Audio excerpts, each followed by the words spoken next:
ለሰዎችም ስጸልይ እውነት ነው ብለው ሲመሰክሩ ትሰማለች። ለራሳችንም ጭምር የሚናገረን ትሰማለች። እኔ አሁን ልጄ የመጀመሪያ ልጄን ከመውለዴ ከ2 ዓመት በፊት ነው እግዚአብሔር ያሳኛል። ልጃችንን ከመውለዳችን ከ3 ዓመት በፊት ማለት ነው።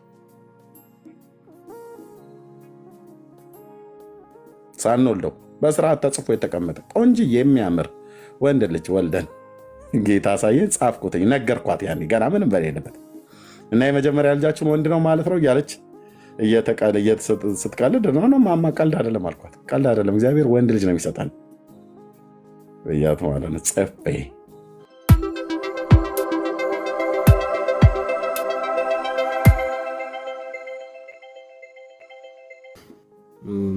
የሚኖረው ነው። ስለዚህ ጽድቅ ግን መዳን ግን የዘላለም ሕይወት ግን መጀመሪያውኑ ባመንክበት ቅጽበት ነው የምታገኘው ብዬ ነው የማምነው። እና አሁን ቀጥል አንተ ወደ ማስረጃ።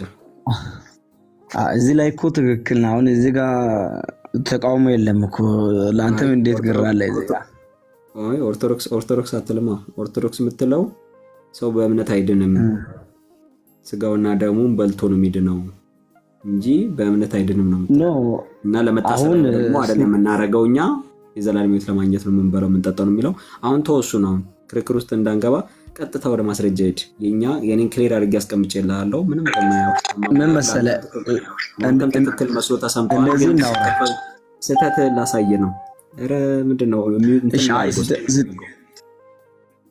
ስልክህን ሳይለንት አድርገው ኖቲፊኬሽን ሲገባ እየጮህ ነው። ከላይ እንትን ሚዩት ወይ ደግሞ እንትን አድርገው አድርጌዋለሁ። ከዚህ በኋላ አሁን ሂድና ማስረጃን አሳየኝ። ሰው የዘላለም ሕይወት የሚያገኘው የጌታ እራት ወይ ደግሞ ቁርባን የምትሉትን እናንተ ቁርአን አይለውም። እንግዲህ ቁርባን አይለውም አዲስ ኪዳን፣ ግን እናንተ ቁርባን የምትሉትን እስቲ ሄድና የዘላለም ሕይወት ታገኛላችሁ የሚለውን ፓርት አሳየኝ። እሱም በመብላትና በመጠጥ። አሁን አድምጠኛ አድምጫለሁ። ያዳመጥከኝ ማስረጃውን ሳንብበን ሀሳብ ታወራለህ። ከዛ በኋላ ሻለም ካሳየኝ አንዴ ስማኝ። እሺ ስማኝ እንጂ በመጀመሪያ ማለት ነው ይሄ ስጋውና ደም የሚፈቀደው ለምን አይነት ሰው ነው? አሁን ላላመነ ሰው አይፈቅድም እኮ አይሰጥም። ጥያቄ መቼም እሱ ባይጠየቅ ነው ጥያቄ እሱ አይደለም። እኔ እኮ ማለት ጥያቄውን አንተ እኮ አሁን እኔ ማለት እኛ በማንቀበለው መንገድ ስትሄድ ምን ብዬ ላውራ? አሁን እኮ እኛ ማንለው ነገር ስላልክ እንዴ ብዬ ልናገር? ራስ ያልከውን እኮ ነው እኔ መቼ ያልኩኝ? የኛን ተው። አሁን የኔን ትቼ እኔ አሁን አንተ ራስህ ምን አልከኝ? ሰው ስጋውንና ደሙን በልቶ የሚድነው አላልክም ወይ? ደግሞ የዘላለም ሕይወት ያመነ ነው የሚበላው። ያመነ እኮ ነው የሚበላው።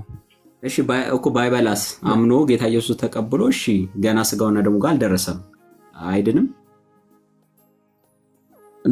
አሁን መብላት አለበት። ያመነ ሰው ደግሞ በዛኔ ይበላል እኮ። ግዴታ ነው አይደለ? በእናንተ ግዴታ ነው ካልበላ አይድንም። አዎ ማለት አመነና ካመነ ደግሞ አሳየኝ። እኛ ደግሞ እንደዛ እንልም አልኩ። በቃ የኛ እና እናንተ ልዩነት ይሄ ነው። እኛ ደግሞ ባመነ ሰዓት ኦሬዲ ድኗል ሰውዬው። ከዛ በኋላ ሞቱንና ተንሳዩን ያንን ያዳነውን ጌታ ለማሰብ ኦኬ መከራውን ለማስታወስ ነው እያደረገ የሚሄደው። ስለዚህ ለማንኛውም ወደ ማስረጃ ሄድ። አሁን ግዴታ እንዴት እንደሆነ አሳየኝ። መብላት ግዴታ እንደሆነ እሺ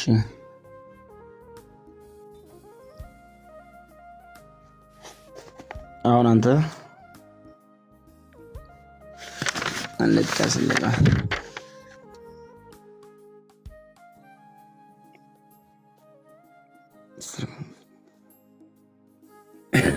ኦኬ አሮን የምትባለው ወንድም ከዚህ በኋላ ገስት ካላክ ብሎክ አደርጋለሁ። ከዚህም ቤት ከኔም ቤት ከዚህ በኋላ ገስት ካላክህ ገስት ላይ ካየው አይ አይደለም ሲሳደብ ታች ቆደም ኮሜንት ነበረ። ኮሜንት ላይ ሚዩት ሳደርገው ገስት እያነከረ ገስት ካላክህ ከኔም ቤት ከዚህ ከዳኒም ቤት ብሎክ ነው ማድረግ ከሁለታችንም ጋር ማለት ነው። ቴንክ ዩ። ሁለት የምትገለባበት ሰይፍ ነው የምታገኘ። ሌሎች ኦርቶዶክሳውያንም ይሄ እናንተ በዛ በዋና ነገር በዶግማ ታወሩ የምትሉ ቶሎ ብላችሁ ላክላክ አድርጉ። እስቲ ሁለት ገስት ስፔስ አለ ትገባላችሁ። ቶሎ ላኩ። ኦኬ ጥሯቸው። የእናንተ ልጆች ርዕስ አይዙም የሚሉ መሰረታዊ ነገር አያወሩ። እስቲ ኑ ያው ምናምን እስቲ እንደዛ የሚያናፉትን ጥሯቸው፣ የእናንተን አስተማሪዎችን ጭምር ማለት ነው። ተሙ ጥቅሱን ላገዘ እንዴ? አይ እኔ እንትን ያዘጋጀውልኝ ነው። ምን? አይ አንተ የምትፈልገውን ጥቅስ ላገዝ ብዬ ነው። ቆየብኝ፣ ሰዓት እየሄደ ነው። አይ እኔ አሁን ከብዙ ቦታ ነው የምጠቅስልህ። ለምሳሌ ፍትሐ ነገሥት አለ። አንተ አሁን ይህንን መጽሐፍቶችን በእርግጥ አታውቅም መሰለኝ። አዎ ያው ታሳየኛለህ። ያው አንደኛ ምን ይላል በእኛ መጽሐፍም ሆነ አስተምሮ፣ መጀመሪያ መጽሐፍ ቅዱስ ላይ በእኛ መጽሐፍ አስተምሮ ማለት ነው። ቆይ መጀመሪያ መጽሐፍ ቅዱስ ላይ የለም እንዴ ብራዘር? እና ማስረጃ የለም እና አሁን ወዴት እርኩት? እኔ የሚናገረው ነገር ከመጽሐፍ ለቁርባን የሚሆኑ ነገር ለምሳሌ ለቁርባን ስለዚህ ያወራውልህ አይደል እንዳባት ወሬ አይደለማ። መጀመሪያ ጥቅስ ነው የሚቀርበው። ጥቅሱን ተናገር እና ከዛ እኔም እያየው እያነበብኩ አንተም እያወጣ የምታወራው ነገር ጥቅሱን ራሱ ክርስቶስ የተናገረበት በቂ እኮ ነው። አሁን እኮ እዛ ጋር ብዙ መሄድ የለብንም እኮ። ጥቅሱን ሲጀመር ክርስቶስ ተናግሮታል እኮ። ፍትሐ ነገሥት ላይ ነው። እሱን ታምናለህ? ፍትሐ ነገሥት ላይ ነው ጌታ የተናገረው። ኖ መጽሐፍ ቅዱስ ሥጋዬን የበላ ደሜን የጠጣ ዘላለም ሕይወት አለው። ዲያቆን እኮ ነው ሶል። እሺ ፍትሐ ነገሥት ላይ ነው ያለው። ተሙ እንትኑ ጌታ ኢየሱስ ያለው ደሜን የጠጣ እኔን አሁን አንተ ወንድማ እንደዚህ ስለዚህ ሥጋዬን የበላ ደሜን የጠጣ ዘላለም ሕይወት አለው የምለው እንዳለ ታምናለህ አይደለ? ፍትሐ ነገሥት ላይ ነው ወይ ጥቅሱ ያለው? ትቀበሏለህ? ጥቅሱ ያለው ፍትሐ ነገሥት ላይ ነው ወንድሜ። ፍትሐ ነገሥት ተጨማሪ እንትን ነው፣ የቤተ ክርስቲያናችን መጽሐፍ ነው። አሁን እኔ እዚህ ጋር ጌታችን ኢየሱስ ክርስቶስ የባሕርይ አምላክነትን ማመን የሚቀበሉት ክቡር ሥጋ ደም ነፍስ የተለየው መለኮት ተዋሕዶ መሆኑን ማመን መቀበል፣ በአጠቃላይ በተዋሕዶ ሃይማኖት መኖር፣ እነዚህ ሰዎች ቁርባንን መቀበል እንደሚገባ ያዘው መጽሐፍ ቅዱስ ላይ ጥቅሱን ነገር አሁን ይሄ ለቁርባን ኧረ እባክህ ጥቅሱን አታውቅም? ጥቅስ መጥቀስ ንባብ ምናምን ዲያቆን መቼም ወንጌል ቄሱ እንደሚያነብ ታውቃለህ። አንተ ግን ቢያንስ ይዘህ ቄሱ ሲያነብ ትሰማለህ። ኖ ይኸው መጽሐፍ ቅዱስ አለኝ። ለምን አልገልጽልህም? ይኸው አዎ ገለጽልኝ። እሱን ነው የፈለኩት።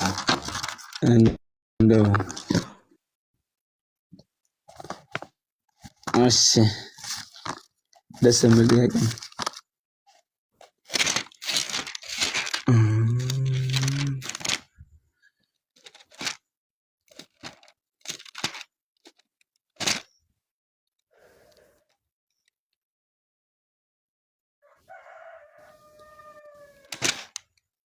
ኢየሱስ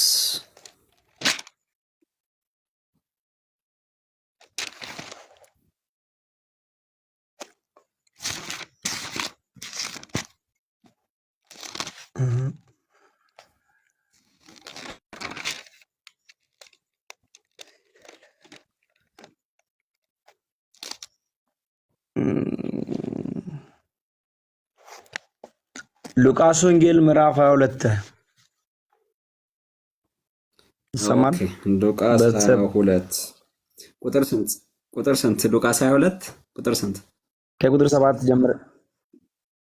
7 ጀምረን እናነባለን። አንብቦ ወይም በቀላሉ ያው እንትን ከ14 ማየት እንችላለን እንዲገባን። ሄድሽ አንብቦ እንደዚህ ላንብብልህ። አዎ ምን ይላል? ሉቃስ ወንጌል ምዕራፍ 22 ከቁጥር 10 ቆይ አንዴ ከማንበብ በፊት ያው የምታሳየን ሰው ቆይ የምታሳየን ቆይ አንዴ ቆይ የምታሳየን ምንድነው? ይሄን ጥቅስ ያመጣኸው ስጋውና ደሙን በመብላት ሰው የዘላለም ሕይወት እንደሚያገኝ ነው ስለዚህ ሊናገር አይደል እንዴ እኮ። ስለዚህ ነው አይደል ማስረጃክ? ለዚህ አሁን አይደለ? ለዚህ አሁን ላልኩት ነው ማስረጃው። ቀጥል አንብበው።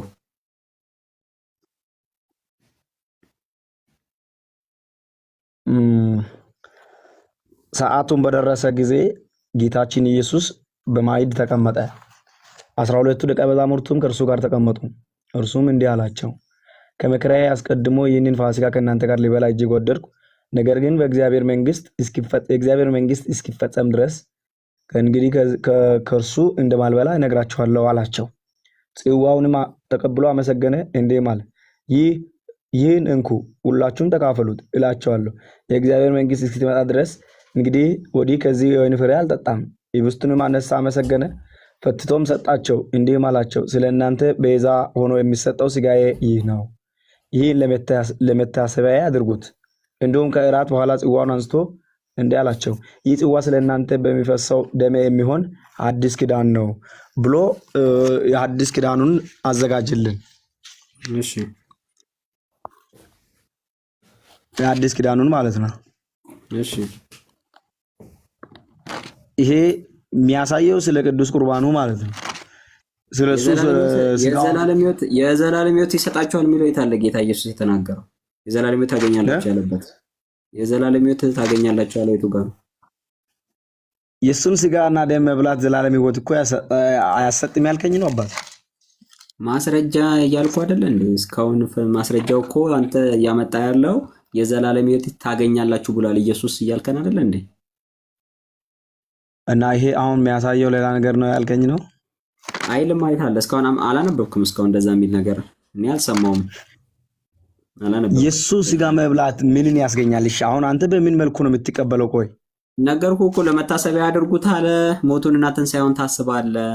ኦኬ ምን ከዛ ጳውሎስ ያብራራው ጳውሎስ በአንደኛ ቆሮንቶስ ምዕራፍ 11 ላይ ሄዶ ያብራራልሃል። ኦኬ የምንቆርሰው የበረከት ጽዋ የበረከት ማዕድ ነው ብሎ ይናገራል። ኦኬ ሞቱን ትንሣኤውን ታስባለህ። ስለዚህ ሞቱን ትንሣኤውን በማሰብ ደግሞ ክርስቶስ ኢየሱስ ላንተ የሞተልህን የከፈለልህን ዋጋ ማሰብ ደግሞ እጅግ በጣም የከበረና ደግሞ በረከት ያለው ነው። አሁን አንተ የዘላለም ሕይወት ይሰጣቸዋል የሚል አላነበብክም። ሉቃስ 22 ላይ የለም። ሌላ ጥቅስ አለ? ሌላ ጥቅስም ጀምራለሁ፣ ግን እዚህ ጋር አንተ አሁን በምን መልኩ ነው ሉቃስ 22ን ተረዳህበት? የለም፣ ምንም አይልም። ምንም እኮ የዘላለም ሕይወት ታገኛላችሁ የሚል አላገኘውም እኔ እስካሁን። አንተም አላመጣም።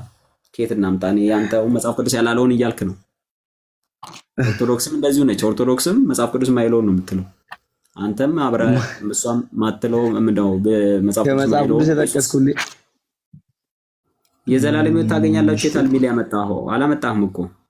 እኔ ስጋውና ደግሞ አለ የለም መች የሚል ጭቅጭቅ ውስጥ አልገባንም አይደለ? እኛ ጥያቄያችን የዘላለም ሕይወትን ወይኑን ጭማቂ በመጠጣትና ቂጣውን በመብላት ከቅዳሴ በኋላ ያለውን የወይን ጭማቂው በእናንተ ቤት ነው ማለት የእናንተ በምንድን ነው? ወይን ጭማቂ አይደለም። ዘቢብ ምንድን ነው እሱ? በእናንተ ቤት በእኛ ቤት የሚሰራው አሰራር ሁኔታዎች አሉ። የምስጢር ነው። ዘቢብ ግን ታውቃለህ? ቆይ መጀመሪያ ምንድን ነው ዘቢብ ግን? ውስጥ ያለው ሌላ ስማኝ፣ ዘቢብን ታውቃለህ? ግን ወዳጄ ጠንቅቄ ነው የማውቀው። ስማኝ እና እሱ ወይን ስማኝ። እሺ አይ ግን ወይን ነው ዝም ብለህ ማቴዎስ ወንጌል 26 ስማ። አሁን ለምሳሌ የዘላለም ሕይወትን የሚያስገኘው ነገር ምንድን ነው ነው? እኮ ስጋውና ደሙ ነው ብለሃል። እንሂድ ማቴዎስ 26 አሁንም ስጋውና ደሙ ነው የምናገርልህ። ቁጥር ስንት? አሁን ሉቃስ ላይ አተናል የዘላለም ሕይወት ታገኛላችሁ የሚል የለም። ሉቃስ 26 ላይ ደግሞ እስቲ እንፈልግ። እሺ 26 ቁጥር 26 ላይ አሁን እዚህ ጋር የሚያሳየው ምንድን ነው መሰለህ? የወይኑ የሚያሳየውን ተውና አንብበው። የወይኑ አጨማመቅ እንዴት ነው? ለየት ያለ ነው ያለው። ሚስተር ነው አለ እንትን ነው መሬት ተከፍታ ትወጣለች ስለተባለ አልናገርም እያለ ነው እሷን ራሱ ወይን መሆኑን። ለምን ታዲያ ወደ መገበሪያ ቤትና ወደ ቤተልሔሙ ለምን አንሄድም ታዲያ? እኮ እኔም እኮ ለወስዶ ነበር እምቢ አለ። ሚስተር ነው አላወራም አለ። ከዚሁ ፍርጥ አድርገህ ለምን አትነግረውም? አንተ ሚስተር ስላየህ እሺ ተው። አይ ማነው አታውቁም ምናምን እያለ ነው ታውቃለህ። እና ትንሽ ይቆይለት ትንሽ በአንዴ አሁን ከወረድንበት ጥሩ አይደለም። ቆይ እንጨርስና እንዴ መጽሐፍ ቅዱስ ውስጥ ሊያሳየን ነው የዘላለም ሕይወት ታገኛላችሁ ቢል ሉቃስ ላይ የለም። እስቲ ማቴዎስ ላይ ሊያሳየን ነው። ከዛ የለም አይደለም አለ። ሉቃስም ያሳየው እሱ ነው። እናሳያለን። ስማኝ ሲጀመር ቤተልሔም ምናምን የምትለዋቸውም ነገሮች እኛ እናውቅም ማለት ነው። እንዴት ነው አንተ ሀሳቤ? ገልጬ ነው ማሳየው። አሁን እሱን አንተ ሚስጥር ነው ምናምን ብለህ ህዝብን አፈናቸው የያዛችሁት አንተና ኦርቶዶክስ ቤተክርስቲያን እሱን እዚህ እናሰጣልሃለን። ግን አንተ አሁን ለማንኛውም አሁን ማቴዎስ 26 ቁጥር 26 ጀምር አንብበው እስቲ የዘላለም ሕይወት እንዴት እንደሚሰጠን ይሰጣቸዋል ብሎ ጌታ የዘላለም ሕይወት ጌታችን አስተምሯል። እስቲ እኮ በል አንብበው። ይህንን ስርዓት ያስቀመጠው እሱ ነው። ኧረ አንብበው ችግር የለም። አንብባ ይህንን ይኸው ከፍቻለሁ እኔ እየተከተልኩ ነው። አንተ እንደውም የሁለት ሺውን ነው እያነበብኩ። ስለዚህ አንተ የትኛውን ይዘህ ነው? ችግር የለም። አይ ያንተው ላይ የለም ራሱ ሂድ።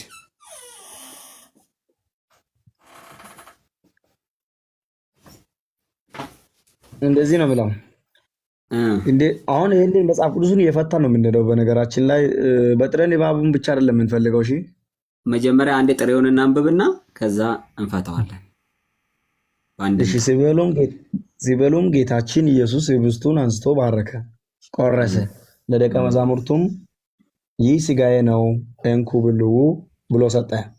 ጽዋውንም አንስቶ አመስግኖ ሰጣቸው፣ እንዲህ ማለት ሁላችሁም ከእርሱ ጠጡ፣ ኃጢአትን ለማስተስረይ ስለ ብዙዎች የሚፈስ አዲስ ኪዳን ደሜ ይህ ነው። በአባቴ መንግሥት ከእናንተ ጋር አዲሱን እስከምጠጣበት እስከዚያ ቀን ድረስ ከዛሬ ጀምሮ ከዚህ ወይን ፍሬ አልጠጣም ብሎ አመስግነዋል። ስለዚህ ኃጢአትን ለማስተስረይ ይሄንን ስጋና ደሙን እንቀበላለን። የዘላለም ሕይወት ነው አይደል ታሳየን የነበረው? የዘላለም ሕይወትን ታገኛላችሁ የሚል አለ ብለህ ነበር የመጣው። አገኘ? እስካሁን ስጋውን የበላ ያው ድነት እንዳለ ይሄ አሁን ኃጢአት ይሰረያል አይሰረይም የምለው ለምሳሌ የማቴዎስ ወንጌል መተርጎማኑ ጋር እንሄዳለን። ሊቃውንቱ እንዴት እንደተረጎሙት ብናይ አይሻልም? በቃ ኤርሚያውን ክፈተው፣ ማቴዎስ 26ን አንድምታውን ክፈተው። ያው እናሳይቅ ወይስ አንተ ይዘሃል? አንድምታው አለ ነጋዚ ክፈተው እስቲ፣ በዛው ክፈተው። ኤርሚም ይከፍተዋል፣ እንከተል። እሺ ኤርሚ ክፈተው እስቲ ማቴዎስ 26ን።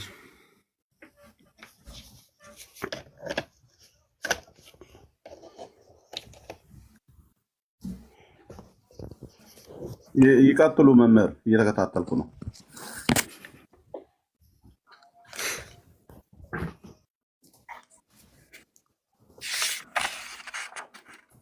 ማቴዎስ 26 ከቁጥር 26 ጀምሮ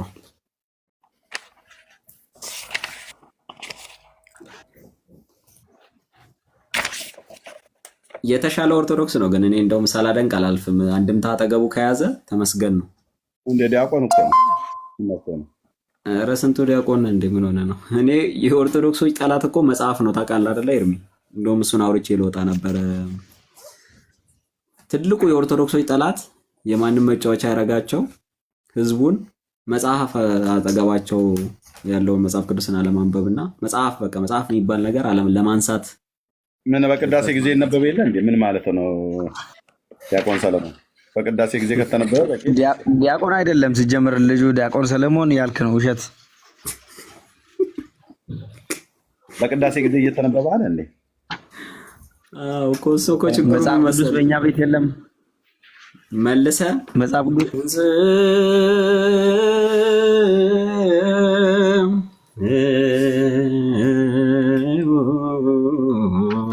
ለጸሎት ስትልበት ይተናል ልፈልግ ነው። መልሶ ይረሱታል።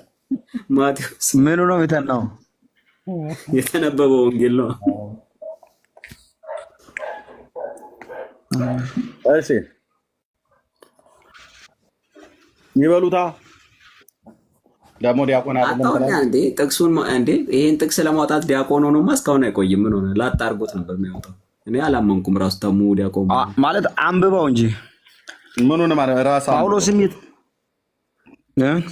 ራስ አንብበው ማቴዎስ 26 እኔ አውጥቼ ቁጭ ብያለሁ።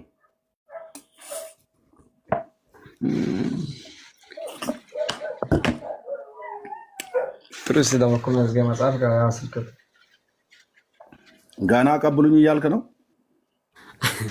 አንድ ጊዜ አንዱ ዲያቆን አይደለም ብሎኝ ምንድነው ተከራከረኝና በቃ ሊያምን አልቻለም። ጴንጤ የሚሆን ያለ አልመሰለውም። ዴሶ ዲያቆኑ ጴንጤ ይሆናል ምናምን ብሎ ከዛ ዳዊቱን በግዕዝና በውርድ ንባብ አነበብኩለት ማለት ነው። እንትን መጽሐፍ ቅዱስ በግዕዝ አወረድኩኝና በግዕዙ በሁለት አይነት አናባብ አነበብኩለት። በቃ አመነና በሰላም ኦኬ ትንሽ አልፋሻል ምናምን አለና አንዳንዱ ደግሞ ኔትወርክ የተቋረጠ ብለው ይወጣሉ። ኔትወርክ ይቅርታ እንኳን ኧረ ይሄ ፊዚካሊ ነው፣ እዚሁ በአካል እኮ ነው። እና ወንጌል ልመሰክርለት ብዬ እያወራን ከዛ በቃ ማመን አቅቶት ከዛ ኦኬ ቆይ እስኪ ማለት ምንም ብትል ነኝ ምናምን ሴጣንም ነበርኩ ምናምን ይላል። መልአክ ነበር ሴጣን ምናምን ይለዋል ማለት ነው።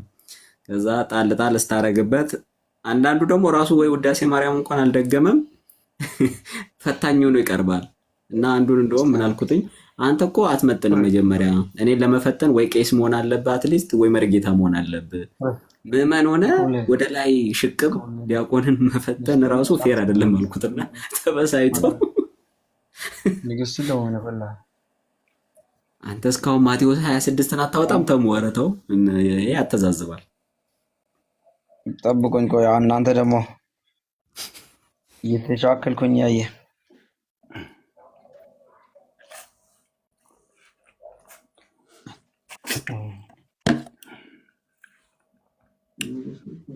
ኒኮል ለማ ንግስት እስቲ ንግ ታኔ ምን ግባ የመጽሐፍ አሲዛ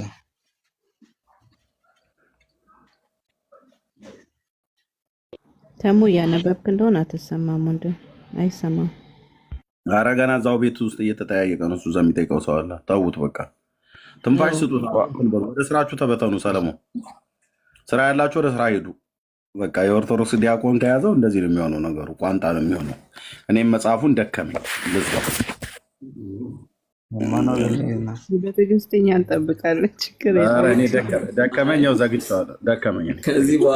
ከዚህ በኋላ ሸክም አይሆንባችሁም ተብሏል እና አስቀምጠው ደከመኝና እኔ ልዝጋው። በሉ ሰላም ሁኑ።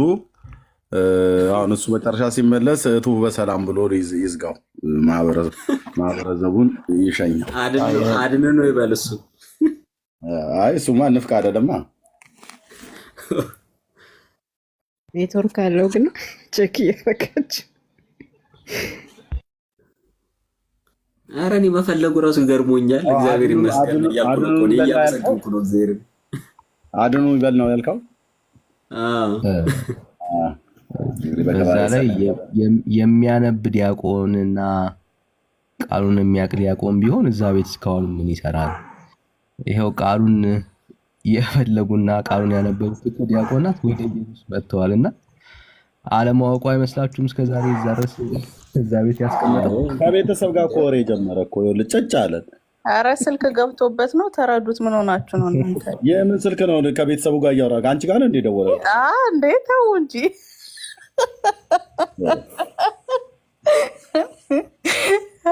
ሰለሞን ራስን የጀመርከው እዛው የደወለለው እንዳታነሽ ያላነሳው ተረጋግተን ጠብቅ። ቆይ ኦ ማይ ጋድ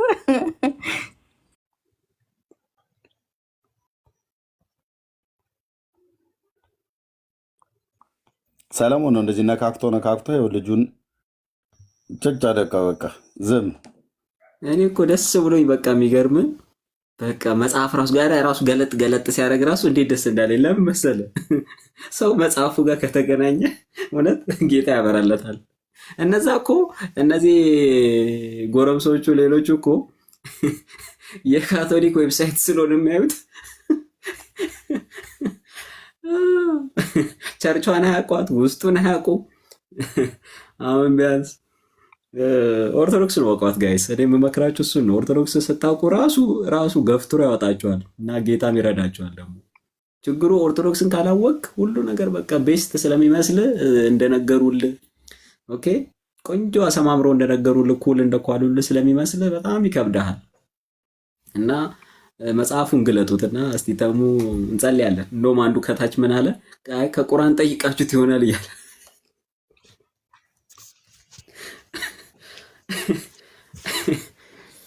ኦኬ ሚካኤል ላውራ ወዲህ እስከዛ ሚካኤል ላውራ እያለ ነው። አውራ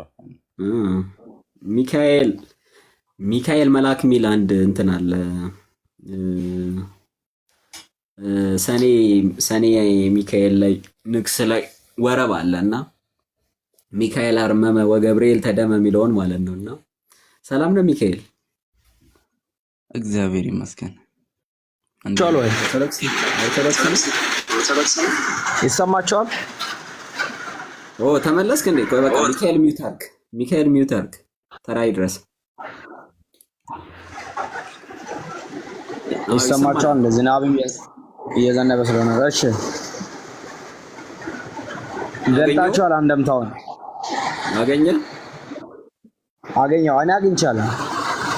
እሺ የማቴዎስ 26 ነው አይደለ? አንደምታው ከፍ እስቲ አንብቦ ኤርሚም እያነበብኩ እየተከተልኩ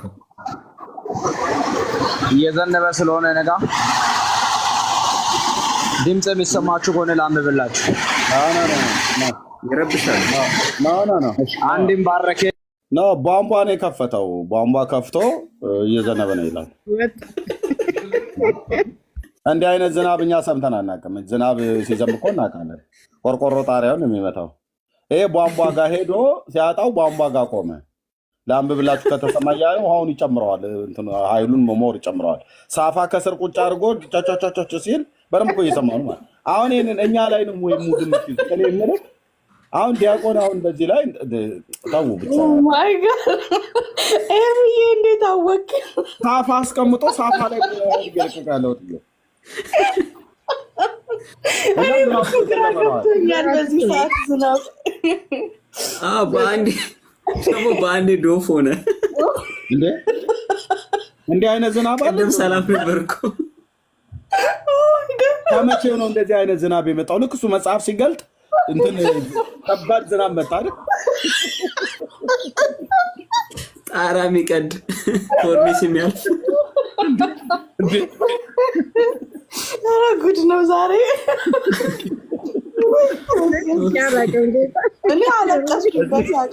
እዚህ ዳኒ ቤትማ ቤት ሲከፈት እኔ ጣጣ አያጣኝም አልኩት። ጣጣ አያጣኝም። ዳንዬ ሌላ ክብር ላይ ነው። ዚስ ዊክ በጣም ኃይለኛ ነው። እሱ ለቁሶ እንትቶን ለጥ ይልልሻል። ጋቢውን ለብሶ ጎርፎ ወሰደው። ታች ያለውን ጎርፎ ወሰደው። ሚካኤልን የፍሎሪዳ ጎርፍ ነው የመጣው። በዚህ ዝናብማ እንቅልፍ አይወስደኝም። እንዴት እንቅልፍ ይወስደኛል?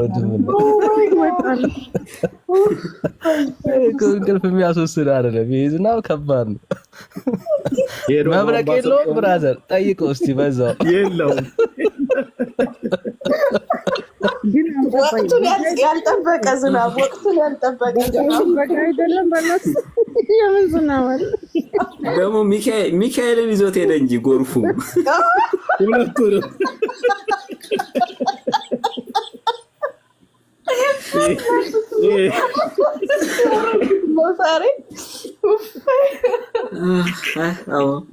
አላህ ይስጣቸው በእናታቸው። ደውሎለት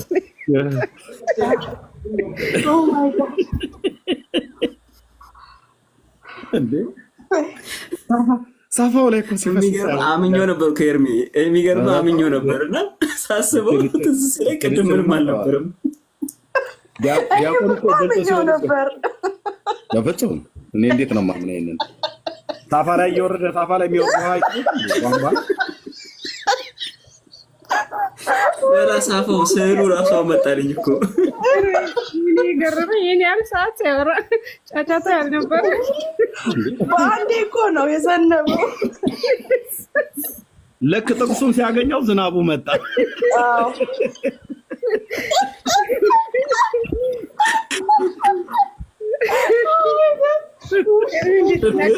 ሳፋውን የሰማሁት ነው መመልሽ። ዲያቆን ተንኮለኛ ነው ልጁ። ዲያቆን ነው አውቀዋለሁ የኦርቶዶክስ እና ደግሞ ማለት ነው በጣም ያሳቀኝ። ወይ እንትን ዘቢብ እኮ ወደዚህ ከ4 ኪሎ የገዛው ዘቢብ ወይን መሆኑን አልናገርም ያላት ነገር። ዘቢቡን አልናገርም ያለው ሚስጥር መሆኑ መጣል ሚስጥር መሆኑ እኮ ነው። ዝናቡ አቁሟል መሰለኝ። 4 ኪሎ ሱቅ እኮ የሚሸጥ ነገር እኮ ነው የደረቀ ወይ ዝናቡ አቁሟል እና መጥቷል ተመልሶ ወንድማችን። ይሄኛው ጋር መዝነብ ይጀምራል ታያለሽ። መጣ እንዴ አለቃይ። አሁን ቆመ፣ በቃ ዝናቡ ቆሟል። ኦኬ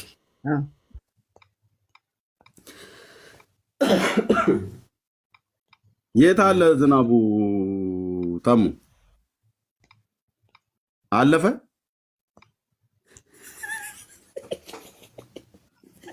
ኧረ ኮሜንት ቤት ውስጥ አይደል እንደ ዝናብ ሲሆን ድምፅ ኦን አድርገው ማይኩን ሽንቱ አለቀ አለ።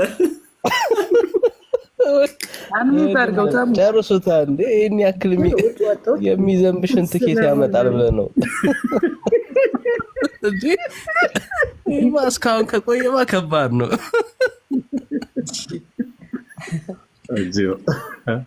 ተሙ ኦን አድርገው እንጂ አርጎታል። እህትዬ ምኑ ነው ኦን አድርገው የምትይው?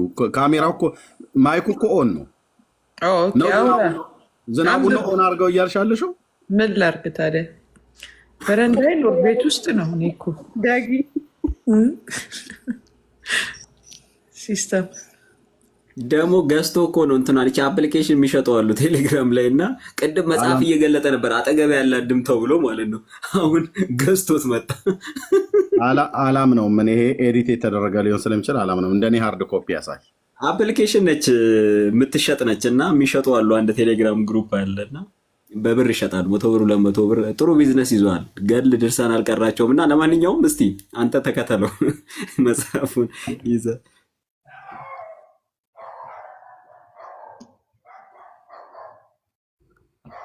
ታሙ እንደኔ መጽሐፉን አሳይ። ዲያቆን ተመስገን ወንጌሉን አምጣ። እንደዚህ አንተ ይሄንን ኤዲት አድርገው እስከሆነ በምን ይታወቃል? እንደኔ ያሳይ እንደዚህ መጽሐፉን ሃርድ ኮፒ።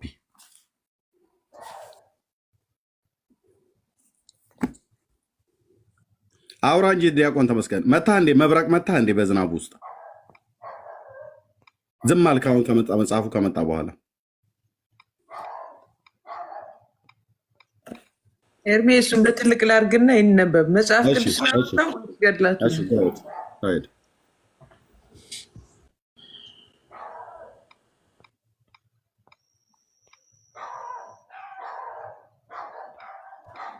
እንዴ 80 ያሉ ነው የከፈተው። ከይሶይ ሆዲፍ ጆን ነው የከፈተው። መጽሐፍ ቅዱስ ነው ሆዲፍ ጆን ነው ማለት ተሙ ይሰማል አይሰማም? ከአንተ ድምጽ አይ ቲንክ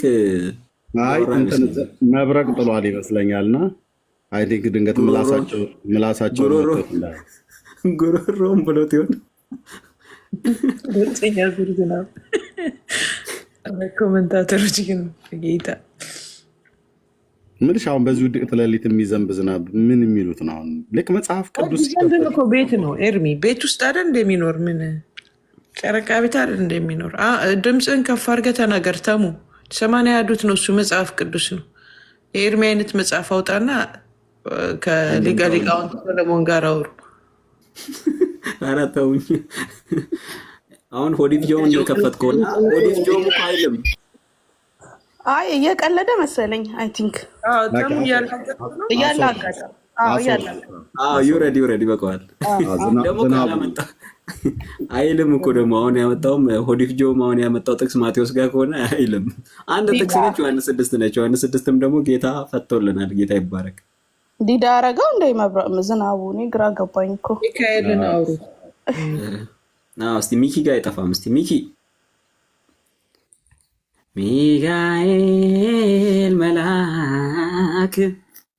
መልአክ ወሐዋርያ የሚለውን ማለት ነው። በኋላ እንልልሃለን። ቶሎ በል እስቲ ሚኪ። ሰላም ነው? እንዴት ነህ? ሰሌ እንዴት ነህ? ካለልኝ አለሁልህ። ኦርቶዶክስ ነህ? አዎ ድሮ ፕሮቴስታንት ነበርኩ። አሁን ወደ ከአሁኑ ለመውረድ ፈልገህ ነው? ለማንኛውም ምን ችግር አለ? እንኳንም ከብርሃን ወደ ጨለማ በሰላም ሄድክ። ቀጥሎ ሶሊ ያ ኦኬ ሚኪ ሰው የዘላለም ሕይወት ያገኛል ከቅዳሴ በኋላ ያለውን ቂጣና ምንድነው ቁርባኑን በመውሰድ በእናንተ ቋንቋ ማስረጃ አለ? እኔም ማስረጃ አለኝ፣ ግን አንተ የኢየሱስ ስጋና ደም ያልበላ የዘላለም ሕይወት ያገኛል? ማስረጃውን አንተ ቦስ፣ ማስረጃው ጋር ወደ ማስረጃው አይሻልም? ቆይ ተጠያቂ ነኝ ብቻ ሳይሆን አንተ ከምን ሃይማኖት ነው የመጣው? እኔንማ ቤት ከፍተህ ጠይቀኛል። እኛ እንግዲህ ታውቃለህ፣ ቤቱን ምንም መናገር አይጠብቅም። ወንጌል አማኞች ነን እኛ። ከየትኛው ቤተ እምነት? በአንተ እንዴ አንተ ጠያቂውን እኮ አሁንማ ወደ ቀጥታ ሄድ፣ ወደ ማስረጃው። አሁን እኔ መልስልሃለሁ። ያው ስመልስልህ በትክክል እንዲገባ ከየትኛው ቤተ እምነት ነው የመጣው? ይገባኛል፣ ምንም ችግር የለም። አንተ ብቻ መጽሐፍ ቤተ እምነት ማሳየኝ እንጂ እኔ ምንም ይገባኛል፣ አትጠራጠር። ቤተ እምነት የለም። አይደለም፣ ቶሎ ሂድ። ወላሂ ወደ ማስረጃው። እኔ ማስረጃ እሰጥሃለሁ፣ ግን ቤተ እምነት አለ የለም? ሂድ ብራዘር፣ ምን ሆነ ነው? ስርዓት ያዝና ወንጌላዊ ቤት ነው ይሄ፣ ታውቃለህ። አንተ ኦርቶዶክስ ነህ፣ ከብርሃን ወደ ጨለማ ሄጃለሁ ካልክ ያንተ መብት ነው። ቀጥል የተጠየቀውን ጥያቄ። እንዴ እናቴ መሰረት ካለሽ መሰረትሽን መናገር ነው። የኢየሱስ መሰረት ቤት ከፍተህ ጠይቀናል። እኛን ቤት ከፍተህ ትጠይቀናለህ፣ ጥራን እና መልስልሃለን። እሺ መሰረት የለም። እሺ ለጠየቀው ጥያቄ መልስ መልስልሃለሁ። አንደኛ ነገር ወደ መልስ መውረድ ፈልገህ ነው። የቀደሙ ዝናብ ግን እንዳይመጣብህ ተው ወንድሜ ሳሌ። እናንተ ወደ መልሱ ይሄደኛ ስንመልስላችሁ አታውርዱት። መልስ እየመለሰላችሁ አውርዳችሁታል። በቃ ተውሱ። አሁን አንተ መልስ። ምዕራፍ 6 ቁጥር 54 ክፈት። ይኸው ክፈተውና አንተ አሳየኝ። እኔ ጋር የለም መጽሐፍ ቅዱስ ለጊዜው ካነበብኩት ከያዝኩት። አንተ መጽሐፍ ቅዱስ አለ አይደል? አላችሁ። ዮሐንስ ወንጌል ስንት? ምዕራፍ 6 ቁጥር 54። እሺ ቁጥር 60 ምናምን እናነባለን አብረን በዛው 54 ጋር እንቆምማ። ከመጀመሪያው ከስንት ጀምሬ ላንብብል? ስለ መጀመሪያ ዳቦና ቂጣ ቀርቧል እዛ ዮሐንስ ወንጌል ምዕራፍ 6 ላይ እንዳነብብ። እኔ ጠየቅኩ የዮሐንስ ወንጌል 6:54 ቀርቧል ወይ? እኔ ጥያቄን አዳምጠኝ። ስጋና የበላ ደሜን የጠጣ ዘላለም ሕይወት አለው የሚለው ቃል አለ የለም? አይደለም። እኔ ጥያቄ እኔ ጠየቅኩ አንተ የምትወስደው ቁርባን፣ አንተ የጠየቀኝ ጥያቄ የኢየሱስ ክርስቶስ ስጋና ደም የበላ የዘላለም ሕይወት አያገኝም ነው ያንተ ጥያቄ። እኔ ደግሞ ያገኛል አይደለም። ጥያቄ እንደዛ አይደለም። የኔ ጥያቄ አንተ ይሄን ጥቅስ የምትረጉምበት መንገድ ስለማውቀው ነው። የኢትዮጵያ ኦርቶዶክስ ቤተክርስቲያን የምትለው ከቅዳሴ በኋላ ያለው ኦኬ ሀበነ ከተባለ በኋላ ነፍስ የተለየው መለኮት የተዋሃደው ወደ መለኮታዊ ወደ አማናዊ ስጋና ደም የሚቀየረው ይሄን አብራርታ ጠይቀኝ። እያብራራሁልህ ነው። እንደምና ወጣቹ ይስሙ ክህደት ይሆናል። እባክህን አዳምጥ። ያዳመጥክ አማናዊ ስጋና ደም ሆኖ የሚቀየረው ያንን በመብላትና በመጠጣት ነው የዘላለም ሕይወት የሚገኘው ትላላችሁ። አዎ ብለሃል። ዮሐንስ ወንጌል ላይ ቂጣ ቀርቧል ወይ ወይን ጭማቂ ቀርቧል ወይ? እሱን እየጠቆመ ወይ ደግሞ ይዞ ወይ ደግሞ ተቀምጦ ጌታ እንደዚህ አይነት ነገር ነው እያወራ ያለው የሚለውን የምታሳይ መጀመሪያ። እሺ ክፈት። መጽሐፍ ቅዱስን ለምን አከፍቱትም? ክፈቱትና አለ በለኝና ልክፈተው። ለህዝቡ ወንጌል ከፍተዋለሁ። አለ በለኛ ክፈቱ። አለ አለ ክፈቱት አለ። እሺ በቃ ቂጣ እንፈልጋለን አሁን። እስቲ ቂጣ አንተ ቂጣ ምናምን መፈለግ ሳይሆን ወይን አለም።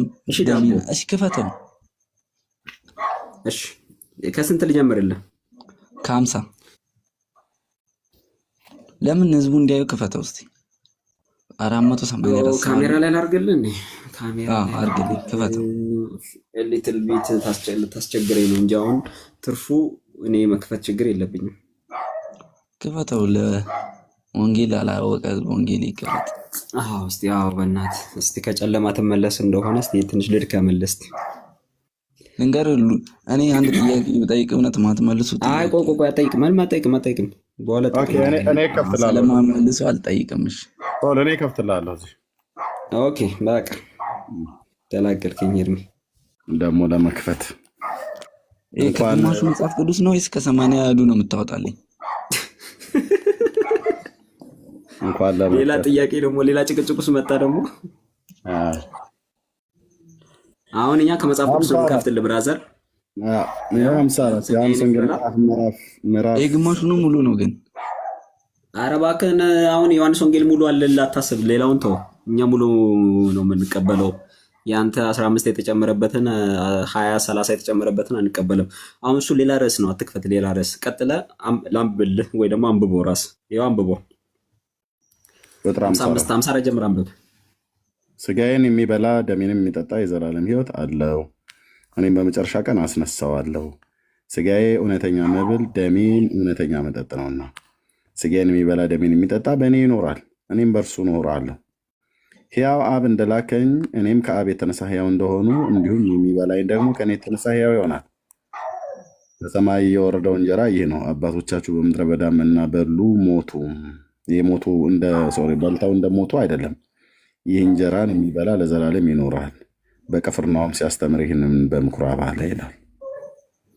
ታዲያ እናንተ ጥያቄያችሁ እዚህ ጋር የኢየሱስ ክርስቶስ ስጋና ደም የዘላለም ሕይወት የለውም ብላል ሰለሞን። ምንድነው የሚለው ደግሞ ክፍል ያመነ ብቻ ነው የሚድነው ብላል። ቆይ እኔንም አዳምጣ። እኔ ያላልኩትን ለምን ትላለህ? እኔ እዚህ ቁጭ ብዬ እኔ ለሜስ ሪፕሬዘንት እንዴት ታደርገኛለህ? እኔ ያልኩትን ብቻ ካልክ ብቻ ነው ዝም ምልክ። እኔ እሺ ከ50 ጀምሮ እኮ ነው የሚነበብልኝ። ከ50 ነው ከስንት ነው የተነበበልኝ? ከ54 አላልከንም? ራስህ እኮ ከ50 ነው ያልኩት። ከ50 ጀምሮ ይነበብልኝ። እሺ ይነበብልህ። እሺ ከ50 ምን ፈልገው እስቲ ከተገኘ እንሂድ። ኤርሚ ያውጣ። በዚህ ሙሉን ብናነበው ትክክለኛውን ክፍል እናገኘዋለን። ህብስቱና ወይኑን ነው የምንፈልገው። ያው እንደ ጽፎላል ወንድም ይሽከዛ 50 ከፍ ብዬ ላንብበው። ከሰማይ የወረደው ሕያው እንጀራ እኔ ነኝ። ሰው ከዚህ እንጀራ ቢበላ ለዘላለም ይኖራል። እኔም ስለ ዓለም ሕይወት የሚሰጠው እንጀራው ስጋዬ ነው። እንግዲህ አይሁድ ይህንን ሰው ስጋውን ልንበላ ይሰጠን ዘንድ እንዴት ይቻላል ብለው እርስ በርሳቸው ተከራከሩ። ስጋውን አይታችኋል? እንዴት ይቻለዋል ይላል እዚህ ጋር። ስጋውን የራሱን ስጋ እንዴት ሊሰጥ ይቻለዋል ይላል። ቀጥል እሺ። አንተ አንብበው፣ እኔ ያላነበውም። ጨርስ። አንተ ስለገባህ ራስ አንብበው። እኛ አስረድተንህ፣ እኛ ክፍሉን በሚገባ እናውቃለን። ልታስነበበንም ስለቻልክ ራስ አንብበው እና ቀጥል። እኛ አንድምታ ትርጓሜው አንድ ጊዜ ብቻ አንድ ጊዜ ለህዝቡ እንዲታይ ለእኔ ቁጥር 61 እና 61 ከ63 አይታችኋል። ትክክለኛ ወንጌል ሲገለጥ አናነብም ይላሉ። እኔ አሁን የለ ትክክለኛውን ወንጌል እየተገለጠ ስለሆነ ነው ማታነበው። ገለጥ ከፈለግ አንብብ። እታች ረድልኝ ብራዘር፣ እኛ ጋር ትጩህ። መጽሐፍ ሳትይዝ ባዶ እጅህን መተህ የማንም ተራ ዱርዬ ከእኛ ጋር እዚህ መለፋለፍ የለብህ። ታችና ወርድህና አንድ ቢጠይቁ ሁለት የማትመልስ ሰውዬ ታችና ወርድህኛ እኛ ለህዝቡ እንናገራለን ማለት ነው። ምክንያቱስ ወይ አትናገር፣ ወይ አታነብ፣ ወይ አተረጉም፣ ትለፈልፋለ ማለት ነው። ልፍላፎ እኛ አንፈልግም። እንደዚህ ይላል ቁጥር 50 ቀደም ያነበብኩት። ከዛ ምን አሉ? እንጀራ የምሰጠው ህይወት እንጀራ ስጋዬ ነው አላቸው። እንግዲህ አይሁድ ይህ ሰው ስጋውን ልንበላ ይሰጠን ዘንድ እንዴት ይቻላል ብለው እርስ በርሳቸው ተከራከሩ። ስለዚህ ኢየሱስ እንዲህ አላቸው፣ እውነት እውነት እላቸዋለሁ የሰው ልጅ ስጋ ካልበላችሁ ደሙንም ካልጠጣችሁ በራሳችሁ ህይወት የላችሁም። ስጋዬን የሚበላ ደሜን የሚጠጣ የዘላለም ህይወት አለው፣ እኔ በመጨረሻ ቀን አስነሳዋለሁ ብሎ ያለው ቅድም እስከ 54 ድረስ ብሎ ያለው ከ50 ጀመርን። አሁን እዚህ ጋር እዚህ ክፍል ውስጥ የተነገረው ውስጥ የት አለ?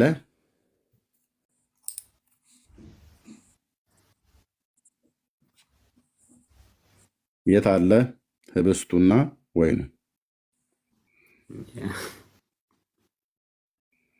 እኛ ከፈለግን ሙሉን እንዴት እንዳነበብኩት ብራዘርዬ፣ ሙሉን ስላነበብኩት የቱ ጋር ራሱ እንጀራ ብሎ የሚለውን ቃል እንኳን ራሱ ስንት ጊዜ እንደተጠቀመው ግን እንጀራው ማለት ህብስት ማለት ነው። ቁራሽ እንጀራ ታዲያ እንዴት እንዳልኩት እንጀራ መብል መብል መብል እንጀራ እንጀራ እንጀራ እንጀራ እንጀራ የህይወት እንጀራ ከሰማይ የወረደ እንጀራ። ይህ እንጀራ ተብሎ ሲባል እንጀራ ነው አይደል? እናንተ በቃ ህብስት፣ ቂጣ፣ ዳቦ ነው። የት አለ? አየህ እንዴት እንዳነበብኩት። እንደው መጽሐፍ ቅዱስን ሳታነቡ መናፍቃን እንደው ሁለተኛ እንዳይለመድ እሺ። ይህችን ጥቅስ ብቻ አይደለም መጽሐፍትን እንዴት እንደምናነብ እንዴት እንደምናጠና እንዴት እንደምናይ ትዝብትህን ሁሉ ይልኝ። ስናጠና ጴንጤ ጋር ቀልድ የለም። ደግሞ ኦርቶዶክሳውያን በምን አቅማችሁ ነው መታችሁ አሁን ከጴንጤ ጋር መጽሐፍትን እኮ አዲስ ኪዳን እንዳሁን እችን ትንሿን ብቻ እንዳይመስልህ ብሉይ ኪዳንን ልፍ ብልልህ ወደ እንዴት እንደምናነብ ይልን። እሺ በሙሉ ጴንጤዎቹን ወክዬ ነው የምናገረው፣ እኔ ብቻ አይደለሁም። እንዴት እንደምናነብ እሺ፣ እንዴት እንደምናነብ አየው። ሳናነብ እንትን ፓስተሩ የሰጠንን ጥቅስ አይደለም ሄደንም እንደዚህ ምን መሆነ ጫጨረው። በሙሉ አውዱን ጠብቀን አንብበን በአውድ ማለት ነው። ይችንማ ሶስቷን መጽሐፍ አንብበን እንተለው ዘኍልቍ፣ ዘዳግም፣ ኢያሱ፣ መሳፍንት እንዴት እንደምናጠና ማለት ነው። ብሉይ ኪዳን እንኳን ጭምር ማለት እንኳን አዲስ ኪዳን አይደለም። እፊታችን አቆሙም። እውነት ለመናገር ይኸውልህ ጌታ እግዚአብሔር ምስክር ነው። ብዙ ትዕቢት ነገር አታዋሩ። እፊታችን አቆሙም። አንድ ብጠይቅ ሁለት አትመልስም። መጽሐፉን ነው በሙሉ ክብር ለመንፈስ ቅዱስ ይሁን። መጽሐፉ ነው በሙሉ የበላ ነው። ዘሎ ማንበብ የሚባል ነገር የለም ብራዘርዬ፣ ዘሎ ማንበብ የሚባል ነገር የለም። በሙሉ አልኩ። መዝሙር፣ መኃልየ፣ የነቢያት መጽሐፍት፣ ኢሳይያስ፣ ኤርምያስ፣ ሕዝቅኤል ምን ያልተነበበ ቦታ አለ ብራዘር?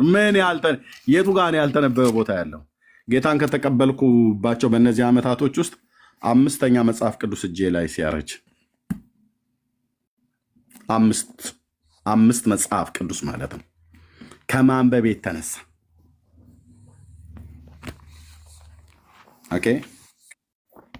ወሬ አታውሩ።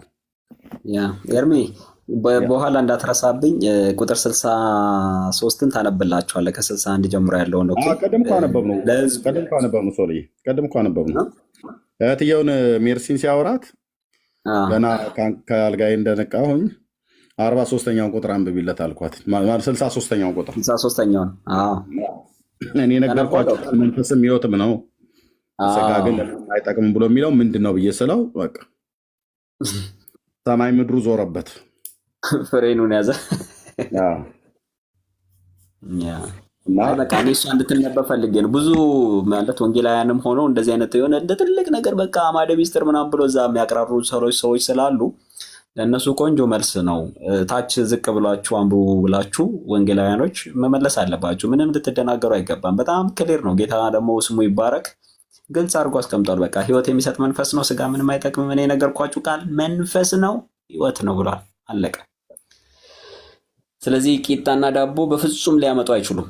በፍጹም መጽሐፍ ቅዱስ ውስጥ ቢዳክሩ ቢውሉ ማለት ነው። ኔቨር። እና ተባረኩ። ግንስ ቴንኪው። ጌታ መንፈስ ቅዱስ ለዘላለም ስም ይባረክ።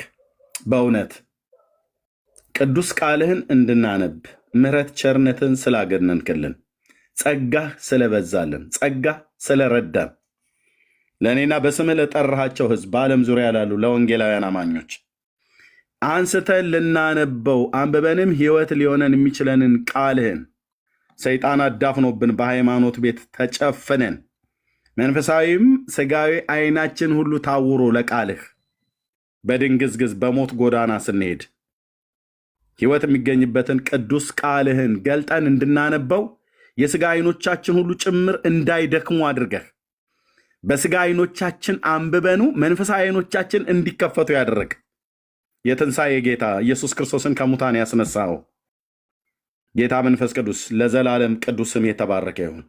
እናመሰግናለን። በእውነት ምስጋና ለአንተ ይሁን፣ ክብር ለአንተ ይሁን፣ ስግደት አምልኮ ለአንተ ይሁን። የቃልህን ፍቺ ያበራሃልን ልጅን ኢየሱስ ክርስቶስን እንድናውቅ በቅዱሳት ነቢያትና ሐዋርያት የተጻፈውን ቃልህን የገለጥክልን ያብራራሃልን ያስተማርከን የመከርከን በአገልጋይ ወንድሞቻችን በፓስተሮችና በወንጌላውያን በእምነት በቀደሙን አባቶችና ወንድሞች እናቶች በኩል በቤተ ክርስቲያን መድረኮች ላይ ስለ ልጅ ስለ ኢየሱስ ክርስቶስ አምላክነት እንዲሁም ብሎም አዳኝነቱን ጌትነቱንና የዳንበትን ጸጋ የተወደድንበትን ፍቅር የተማርንበትን ምሕረት ያብራራሃልን በወንድሞቻችን በኩል መተህ የውዴ ቃል በተራሮች ላይ ሲዘልል በኮረብቶች ላይ ሲወረወር ወደ እኔ እንደመጣል ተብሎ እንደተጻፈ በፓስተሮቻችን፣ በወንጌላውያኑ፣ በአገልጋዮች፣ በሽማግሌዎች፣ በእናቶች በኩል እየተወረወረ የቃልህ እውነት የቃልህ ፍቺ ስለመጣልን እናመሰግንሃለን። ለዘላለም ስም ይባረክ። በእኛ ዘንድ ስላለ የተስፋ ቃል ለሚጠይቁን ሁሉ መልስ ለመስጠት ቃልህን የመገብከን የቃልህ ባለቤት ጌታ መንፈስ ቅዱስ እናመሰግንሃለን። ለዘላለም ስም ይባረክ። አንተ አስተማሪያችን ነህ፣ አንተ መሪያችን ነህ። ባሪያህ ዳዊት እንዳለ በማለዳ ምሕረትን አሰማኝ፣ አቤቱ ነፍሴን ወደ አንተ አንስቻለሁ። አንተ አምላኬ ነህና ፍቃድህን ለማድረግ አስተምረኝ፣ ቅዱሱ መንፈስህን በጽድቅ ምድር ይምራኝ ብሎ እንዳለ ወደ ቃል እውነት የመራሃን በጽድቅ ጎዳና የመራሃን ልጅን ኢየሱስ ክርስቶስን እንድናውቅ መንፈሳዊ ዓይኖቻችንን የከፈትክልን የክብር አባት የጌታችን የኢየሱስ ክርስቶስ አምላክና አባት ቅዱስ እግዚአብሔር አብ ለዘላለም ስምህ ይባረክ። እንዴት ደስ ይለኛል አልኩ። ጴንጤ በመሆኔ እኮ ነው ወንድሞቼ ናቶቼ። ጴንጤ ምናምን ነገር እያለ ያላግጣል አረ ትውልድ። ጴንጤ በመሆኔ አንገቴን አልደፋም። የእግዚአብሔር ሰራዊቶች ነን። እግዚአብሔር መንፈስ ቅዱስ የቃሉን እውነት ያስታጠቀን ማለት ነው። በሰዎች ዘንድ ስንታይ ልክ ነው። ምናልባት በሰዎች አይን ልንናቅ እንችላለን። ትምህርት የሌላቸው፣ እውቀት የሌላቸው፣ በዚህ የሌላቸው፣ ሀብት የሌላቸው፣ ምንም የሌላቸው፣ መልክም የሌላቸው ምንም ብለው ሊሉን ይችላሉ። ጌታ ግን ከኛ ጋር አለ። ቅዱስ ቃሉን ያስተማረን እግዚአብሔር ለዘላለም ስሙ ይባረክ። እንዴት ደስ እንደሚለኝ ልነግራችሁ አልችልም። ያው ጌታን ከተቀበልኩባቸው ጊዜያት ጀምሮ ከመጽሐፍ ቅዱስ ውጪ ሌላ ዘመድ፣ ሌላ እውነት፣ ሌላ ህይወት አልተወራልንም። ጴንጤዎቹ መረገጥ አድርገው ነው የነገሩን። ከዚህ ላይ ወደ ግራ ወደ ቀኝ አትበል፣ ዝም ብለህ እንትን እንዳትብል ብለው ማለት ነው ሲመክሩ። በእውነት ጴንጤ እኮ ይምከርህ። በቃ ዝም ብለህ ቁጭ በልና መጽሐፍ ቅዱሱን ብቻ አንብብ ብራዘርዬ፣ አንብብ፣ ዝም ብለህ አንብብ አሉኝ። አንብብ የቃሉን ፍቺ እግዚአብሔር እንዲያበራልህ። ከጾም ከእህል ከውሃም ከተቆጠብክ ከኃጢአትም ርቀህ ጾም ጸሎት ያዝ፣ በእግዚአብሔር ፊት አስተምረኝ በለው። ካልቀስ እሱ ፊት አሉን። ማንም በሌለበት ቤትህን ዘግተህ ወደ እሱ ስትጸልይ፣ ወደ እሱ ስታነባ እግዚአብሔር ይሰማል፣ ያስተምርሃል። ያ ቅዱሱ ቅባት የተባለው ሃሌሉያ። አውቀዋለሁ፣ አባን አውቀዋለሁ። መጽሐፍ ቅዱስን ሳነሳ መንፈሳችን ስናነሳ የእግዚአብሔር ወንዶችና ሴቶች ታውቁታላችሁ አይደል?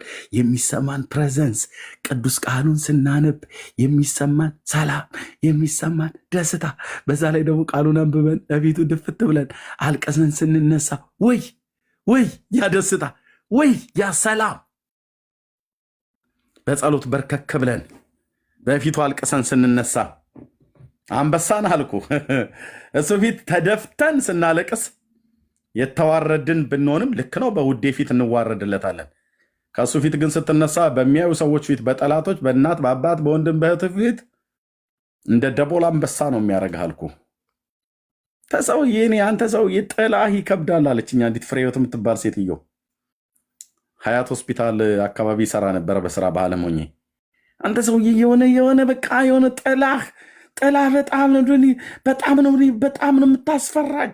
ፊትህ ራሱ በቃ እኔ አንተ ሰውዬ እባክህ አታስኮንነኝ እያለች ያ አውሬ ላዋ ላይ ሰፍሮባት ነበር አልኩ። እኔ በምሰራበት መስሪያ ቤት ትሰራለች እና እኔ ደግሞ ቤቴን ዘግቼልህ አልኩ። ዛሬ እናንተን አገኛለሁ ብዬ ተስፋ አላደረጉ። ጌታ ሆይ ለራሴ ለህይወቴ አስተምረኝ፣ ቃልን አስተምረኝ፣ ቅዱስ ቃልን አስተምረኝ። እየዬ መጽሐፍ ቅዱስን ፊት ለፊቴ ዘርግቼ እላው ላይ ተደፍቼ በእምባዬ እየራሰ እየዬ በጌታ ፊት ለህይወት ዘመኔ ሁሉ አስተምረኝ፣ ምራኝ አባዬ፣ መግበኝ፣ በቃል እውነት አሳድገኝ፣ ኮትኩተኝ። ያልተነቀለ ነገር ከውስጤ የቃልህ እውነት ይንቀለው፣ ያልተቆረጠውን የቃልህ ሰይፍ ይቁረጠው እየዬ አልኩ። እውነትም ደግሞ ጾም ብለውኛል፣ እጾም ነበር። ለካ ጌታዬ ሰምቶኛል። ለካ አባዬ ሰምቶኛል። በህልም እግዚአብሔር የሚያሳየኝ ነገር በጣም ናሰተታ አንተ ሰውዬ ምናምን ነገር። ፍሬ ህይወት ትባላለች። የመገናኛ ልጅ ናት። ሀያት ሆስፒታል ጋር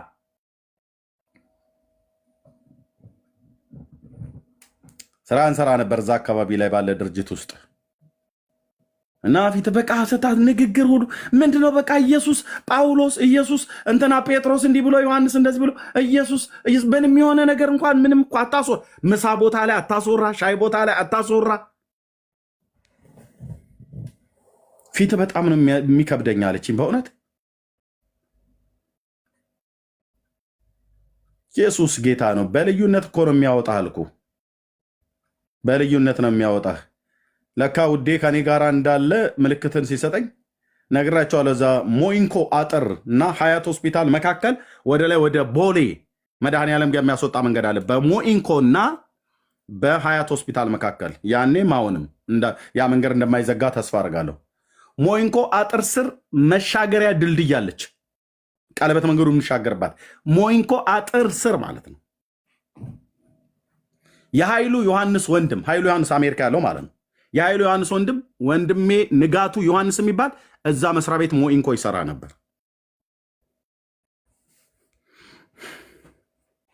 የውጭ ሀገር ፕሮሰስን ራሱ ሲሞላልኝ አንዱ እሱ ነበር የሚረዳኝ። ጌታ ይባርከው። በጣም የተባረከ ወንድም ነው። በጣም የተወደዱ ቤተሰቦች ናቸው። በዚህ በኩል የኃይልሻ ቤተሰቦች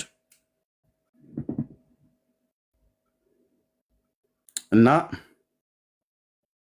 ጌታዬ ለካ ከኔ ጋር እንዳለ እንዳውቅ እዛ አጥር ስር ለዘመናት ተጥሎ የነበረ እግሩ በስብሶ በቁስል ተበልቶ አጥንቱ ቅልጥሙ ሁሉ ጭምር ነበር የሚታየው። ወንድሞች ናቶች አጋንን ተጫውተውበት ጥለው ኦርቶዶክሳውያን ስንት ጊዜ እያነሱ ጸበል ቦታ ወስደውታል። ከዛ ቦታ ላይ አንዳንዶቹም ደግሞ መልሶ ነው ጥፍንግ አድርጎ መውሰድ ምናምን ነገር እያሉ ብለው ይላሉ። ጥፍንግ አድርጎ በመጫኛ አስሮ ቀቅሎ ምናምን ነገር እንደዚህ እያሉ ማለት ነው። እዛ ውሃው ቢመታው ምናምን ነገር እያሉ አየሁት። አንድ ቀን አለቀስኩኝ። በእውነት እግዚአብሔር መንፈስ ቅዱስ ነው ያደረገው ያንን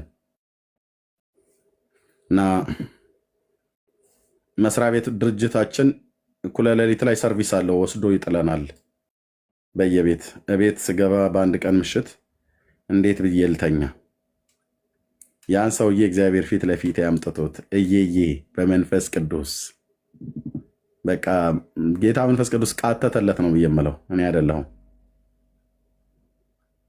ተነስቼ ጠዋት ላይ ልተኛ ስል እየጸለይኩ እያለሁኝ ሊነጋጋ አካባቢ ላይ ልብሶቼን ለብሳቸው የነበረው ምጸልይበት የወይራ ዘይት ነበረ ምጸልይበት የነበረ ምለብሳቸውን ልብሶች በሙሉ ከፓንቴ ጀምሮ ምንም መለብሳቸው የነበሩትን ታጥበው የተቀመጡ ንጹህ የሆኑ ፓንት፣ ካልሲ፣ አንድ ነጭ ስኒከር ጫማ ሞዳት ቀይና ጥቁር ቡራቡሬ ያላት ሹራብ ቲሸርት ከስሩ እና ጂንስ ሱሪ እሱን ዘይቱ አለ ምልክት እንደዚህ አስነክቼ ይዤ ሄድኩኝ። በኩርቱ ፌስታል ጠዋት ወፎች ጭጭጭ ሲል ሜዳውን አቆራርጨው ጅቦች ሁሉ ነበሩ። ያ ቦታ ማለት ነው የአድዋ ፓርክ ተብሏል ይመስለኛል። የመሰረት ክርስቶስ ቤተክርስቲያንን ወደ ላይ ጥዬ በመካከሉ ሰንጥቄ መጣሁ። ቤት የተከራየሁት የአዲስ ኪዳን ካህናት ቤተክርስቲያን ዮናታን አክሊሉ ቸርች የከፈተበት በቸርቹ ፊት ለፊት ላይ ያሉት በዛው ወደ ቦሌ ሆምስ መውረጃ ባሉት ቤቶች ውስጥ እዛው ሩቅ ሳይሆን በገርጂ የገርጂ ኮሪያ ሆስፒታል ፊት ለፊት ላይ በፊት ለፊቱ ወደ ሆስፒታሉ መግቢያ ፊት ለፊት ላይ በተቃራኒ መንገድ ያለው ቤቶች ውስጥ ነበር የተከራየሁት እና ያንን ሜዳውን አልፌ ሌሊቱን ሲሄድ ወንድሞች እናቶች ወፍ ሲንጫጫ የሚባለው ነው። ጅቦች በርቀት ወደ ጫካው ሲገቡ ሁሉ አያለው። ሄድኩ እዛ ሰውዬ ጋ ነው ጌታ የላከኝ። ለካ የእግዚአብሔርን ድምፅ የምሰማው በውስጥ ነው። ሄድኩኝ፣ ዘይቴን ይዣለሁኝ፣ ልብሱን ይዣለሁኝ፣ እስሩ ተጠጋውኝ፣ ቀሰቀስኩት። ልጸልይ ልብ እያልኩት ይሻለ ትንሽ ወደ አይምሮ ተመልሶ ነበር ነው። ዘይቱን ላው ላይ ያፈሰስኩበት እጆቼን ጭኜ የጌታዬ የኢየሱስ ክርስቶስ ስም እላው ላይ ጠራሁበት እና በዛ በዘይቱ ቁስሉ ላይ ሁሉ ጭምር ነው ዘይቱን ያፈሰስኩት። ቁስል ላይ ዘይት አይፈስም አይደል? ጣቱ ጥፍሩ የጣቱን ያህል ረዝሟል። ላው ላይ የቁልፍ ማሻዣ ላይ ቁልፍ የጥፍር መቁረጫ ስለነበር በሱ ነው ግማሹን በእጄ እየሰበርኩ ግማሹ ያጠረውን ደግሞ በጥፍር መቁረጫ ቆረጥኩለት። ቆራርጬለት የእጁንም የእግሩንም በሙሉ አጸዳድቸው ለሻወር ልሰጠው አልችልም። መቀስም ጭምር ነበረች ቁልፍ መያዣ የለች ትንሿ የዳቦ ቆሎ የሚቆርሱባት የምትባለዋ በሷ እላው ላይ የለበሰው ልብስ ተጣብቆበት ሰውነቱ ላይ ቀስ ብዬ ላወልቀው እንኳን አልችልም። ተኝቷል። ካርቶን ላይ ነው፣ እዛ ድልድይ ስር ማለት ነው። ይኸው የአብርሃም አምላክ ምስክር ነው። እና በመቀስ ከላው ላይ ተለተልኩትና ከአንገቱ ጀምሮ ወርታች አወረርኩኝና እዛው እያገላበጥኩትኝ የኔን ልብስ አለበስኩት። የኔን ፓንት፣ የኔን ካልሲ፣ የኔን ሸሚዝ፣ የኔን ሹራብ፣ የኔን ስኒከር በሙሉ አለበስኩት እና ዘይቱን ላው ላይ ፍሽበት ጸልየለት የሚበላ እዛው ሞይንኮ አጥር አጠገብ ኮርነሯ ላይ ሽሮ የምትሸጥ ሴት ነበረች። ምስር ምናም ነገር ሽሮ ምናም ነገር ከዛ አመጣሁለት። ነገሩ ቢጠፋም እዛ ሀያት ሆስፒታሉ ህንፃው ጋር ከስር አለ እንደ ካፍቴሪያ ነገር ግን ከዛው አመጣሁለትና በጌታ ኢየሱስ ክርስቶስ ስም አመስግኜ ሰጠሁት፣ አጎረስኩት፣ በላ እና ጸለይኩለትና ዘይቱን ቀብቸው ሄድኩኝ ወደ ቤቴ። እኔም እረፍት ነበርኩኝ፣ አልተመለስኩም። ዋለ ሌሊቱን አደረ። በማግስቱ ጠዋት መጣሁኝ ልጠይቀው እንዴት እንዳደረ እንደገና ምግብ ልገዛለት ራቱንም ጭምር እንድሰጠው የሆነ ነገር ገዝቼ ራቱንም ጭምር እንድሰጠው አርጊያት ነው የሄድኩት። በማግስቱ ጠዋት እንዴት እንዳደረ ልጠይቀው ስመጣ ብድግ ብሎ ቁጭ ብሏል። ምን ተፈጠረ ብዬ ስለው አወራኝ። ህልማየሁ አለኝ። ህልማየሁ በጣም ተኛሁኝ፣ ከጸለይክልኝ በኋላ በጣም ተኛሁኝ። ምን አየህ ብዬ ስለው 7 ጥቋቁር ውሾች ሊበሉኝ ወደ እኔ ይመጣሉ አለ እና እነሱ እየመጡ እያሉ ከኔ ሰውነት ከኔ አካል ውስጥ 7 የሰው አጽም የመሰሉ ነገሮች ወጥተው ከኔ ሲሄዱ ውሾቹም አብረው ሄዱ አለ። 7 የሰው አጽም ከውስጤ ወጥቶ ሲሄድ አየሁኝ እና ስነሳ ለቀቀኝ፣ ራሴ ሁሉ ለቀቀኝ እና ዘይት ሌላ አፍስሰህብኛል ብሎ ስመለስም ዘይቱ ላው ላይ አለ። ፀጉሩ እንደዛው እንደቆሻው ነው፣ ዘይቱ ሁሉ ላው ላይ አለ። ኢየሱስ ይሄ ነው ጌታ። ይሄ ነው አንበሳው፣ የይሁዳው አንበሳ፣ የእግዚአብሔር ልጅ የዳዊት ልጅ ይሄ ነው። የዳዊት ልጅ ይሄ ነው። ተነስቶ ሄደ። በቃ ተነሳ፣ ዳግም ላይ ተኛ። መሰረተ ክርስቶስ ቤተክርስቲያን ምስራቅ አጥቢያ እዛው ስለነበር ሰዎች እንዲያገናኙት በጣም ብዙዎች ነበሩ። እዛ ተሰብስበው ግማሹ ይሰድቡኝ ነበር አልኩ። እዛ ለሱስ ጸልዩለት፣ ምን ታንገላተዋል? ይሄንን አስሮ ወደ ጸበል መውሰድ ነው እንጂ ይላል። እግዚአብሔር ለሰዎች መፈወሻ ከተራራ ግርጌ ውሃ አላፈለቀልህም። ልጁን የሰጠህ ልጁን ኢየሱስን የሰጠን መንፈስ ቅዱስን የሰጠን ከየት እንዳነሳን በየት መንገድ እንዳለፈን እናውቃለን። በቃ ለካ የጴንጤ ጌታ እንደዚህ የምር ነው አልኩኝላ።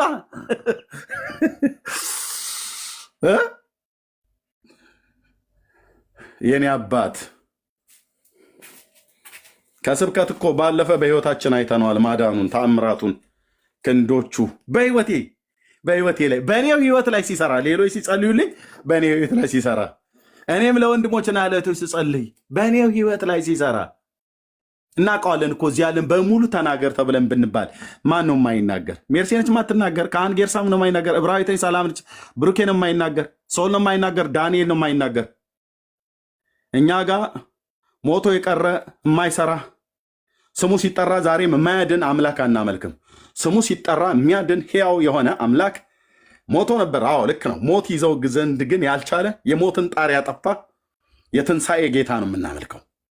ዛሬም የሚሰራ የሚፈውስ የሚያድን በእምነት ለሚጠሩት የሚያድን የሚታደግ ወንድሞችና እህቶች የሚታደግ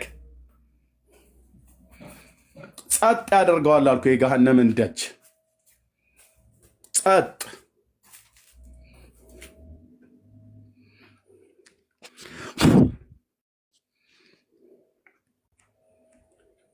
እግዚአብሔር ለዘላለም ስሙ ይባረክ።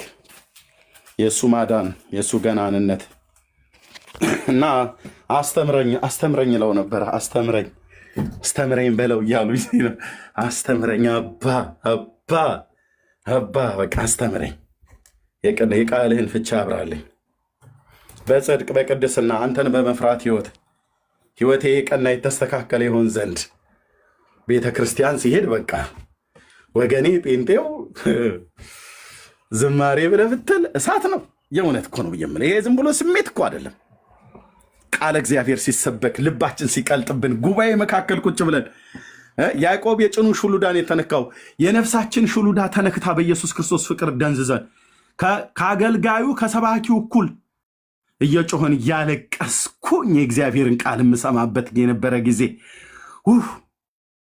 እንዴት ደስ ይላል! አንተዬ እንዴት ደስ ይላል! እንዴት ደስ ይላል! እንዴት ደስ ይላል! የእግዚአብሔር ቃል ሲሰበክ በተለይ በቃ ቤት ሲያጠር እንዴት እንደምናደድ አንዳንድ ጊዜ እንደውም ለዝማሬው የማይሆን ዘማሪዎች ቆመው እዛ መንፈሳችንን እየባረኩት ሳይሆን እያበሳጩን ከመድረክ ላይ አንቆ ሊያወርዷቸው የሚገባ እኮ ማለት እኮ ነው። ያለ ስጦቷ ወታ እንደዚህ እጇን እንትን ምናምን ነገር ብላ እኛ ልታበሽቀን ልታደርቀን። መዝሙር እኮ እህትዬ ለእግዚአብሔር የሚቀርብ ነው። ደስ ያለው ይዘምር ብሏል ብለሽ አንቺ የተበጠሰ ጊታር መስለሽ እዛ ወጥተሽ እንትን የድሮ በሬዎቻችንን የሚያስታውስ ድምፅ ማለት ነው። ደስ ያለው ይዘምር ብሎ ታዲያ ቤት አንጎራጉራ በቤት ነው መዘመር ያለብህ። በርን ዘግታ ቤት ነው መዘመር ያለብህ። መድረክ ላይ ወጥተው አልኩ አንዳንዶች አፒታይታችንን ዝግት የሚያደርጉት ማለት ነው። መንፈስ የሚያጠፉ አንዳንድ ጊዜ ደግሞ አሉ አንዳንዶቹ ገና ጊታሩን ሲያነሱት በቃ አልኩ ወንድሜ፣ የጊታሩ ማማር አይደለም የድምፃቸው ማማር አይደለም፣ ድምፅም ያስፈልጋል። ጌታ ድምፅ አይመርጥም እያላችሁ ምን ማለት ነው? እና ቃለ ወንጌል ቃለ እግዚአብሔርን ግን የሚሰብኩ ሰባኪያን አሉ። በስመ አብ እንዴት እንደሚያደርገኝ የነበረው 6 ኪሎ ጉባኤ እግዚአብሔር ቤተክርስቲያን ካሴት ክፍል ፍቃዱና መቅዲ የምትባለዋን እህት ካወቃችሁ አጣይቋት ሄዱና የድሮ ካሴቶችን ፈልጉ። ኤርሚያስ እዛ ሲሯሯጥ አታየዋለህ። አንድ ላም ያኘከችው አኝካ የተፋችሁ የሚመስል ሹራብ የለበሰ አንድ ቀጫጫ የገበሬ ልጅ እዛ ጉባኤ ውስጥ የእግዚአብሔር ቃል ሲሰበክ እንዴት እንደሚያደርገኝ እና አልዓዛር ይመጡ ነበር። ዓለምን መጨረሻ ላይ መጥቶ ነበር። ዋው ይሰብኩታል። ከሙሉ ወንጌል እየተጋበዙ ከተለያዩ አብያተ ክርስቲያናት እየተጋበዙ እየመጡ እሄድልሃለሁ። ደግሞ ሙሉ ወንጌል መካነ ኢየሱስም ጦጦ እሄድልሃለሁ። ህብረት አምባ ቃለ ሕይወት እነ ፓስተር ጎሳዬ ጋር፣ ወንጌል ብርሃን ቸርች እነ ፓስተር ዳንኤል መኮንን ጋር። እግዚኦ ጴንጤ ዝም ብለህ ዘምር እሺ። ወሬ ታው እንታው። እኛ የሚያምርብን ዝማሬ፣ እኛ የሚያምርብን ኢየሱስ ብለን ስንል ጌታዬ እኮ ነው ስትይ ነው እህት የሚያምርብሽ። በቃ ፍሰስ ስንል በጌታዬ ፊት የኔ አባት ዘር ትውልዳችን ይገዛለት። በቅዱሳን ጉባኤ መካከል ሳይንቀን መገኘቱ በጉባኤው መካከል ሲገኝ ጠረኑ መዓዛው ማለት ነው አብሮነቱ ነፃ መውጣት። አጋንንቶች እኮ ማንም ሳይነካቸው ነበሩ ጠብ ብለው የሚሉት ወጣ ተብሎ እንኳን ሳይባል ማለት ነው እየተዘመረ ገና እየተጸለየ እያለ በተለይ ጉባኤን በመክፈት የሚጸለይ ጸሎት አልኩ። እዛ ህብረት አምባ ቃለ ሕይወት ቤተክርስቲያን ጎሳዬ አንድ ያዘጋጃቸው ልጆች አሉ አልኩ። በጌታ በኢየሱስ ከነሱ ጋር ሞቴን ያድርጉ አልኩ። እነሱ ወጣት ልጆች ፓስተር ጎሳዬ ጋር ህብረት አምባ ቃለ ሕይወት ራሱ ጉባኤ ዋናው ፕሮግራሙ ፓስተር እስኪቆም ድረስ እነሱን ከነሱ ጋር ለመጸለይ ከነሱ ጋር እነ ቴዲ የሚባሉ ማለት አስታውስኩት። ቴዲ ይባላል አንደኛው፣ እንደውም ጠይም ረዘም ያለ ህብረት አምባዎች እዚህ ካላችሁ ቃለ ሕይወቶች የምታውቋቸው ወጣቶች ናቸው። ግን እሳት ይሄ ዝም ብሎ ስሜት አይደለም አልኩ። ሌሎቹ ስማቸውን አንደኛው ግን ቴዲ ይባላል።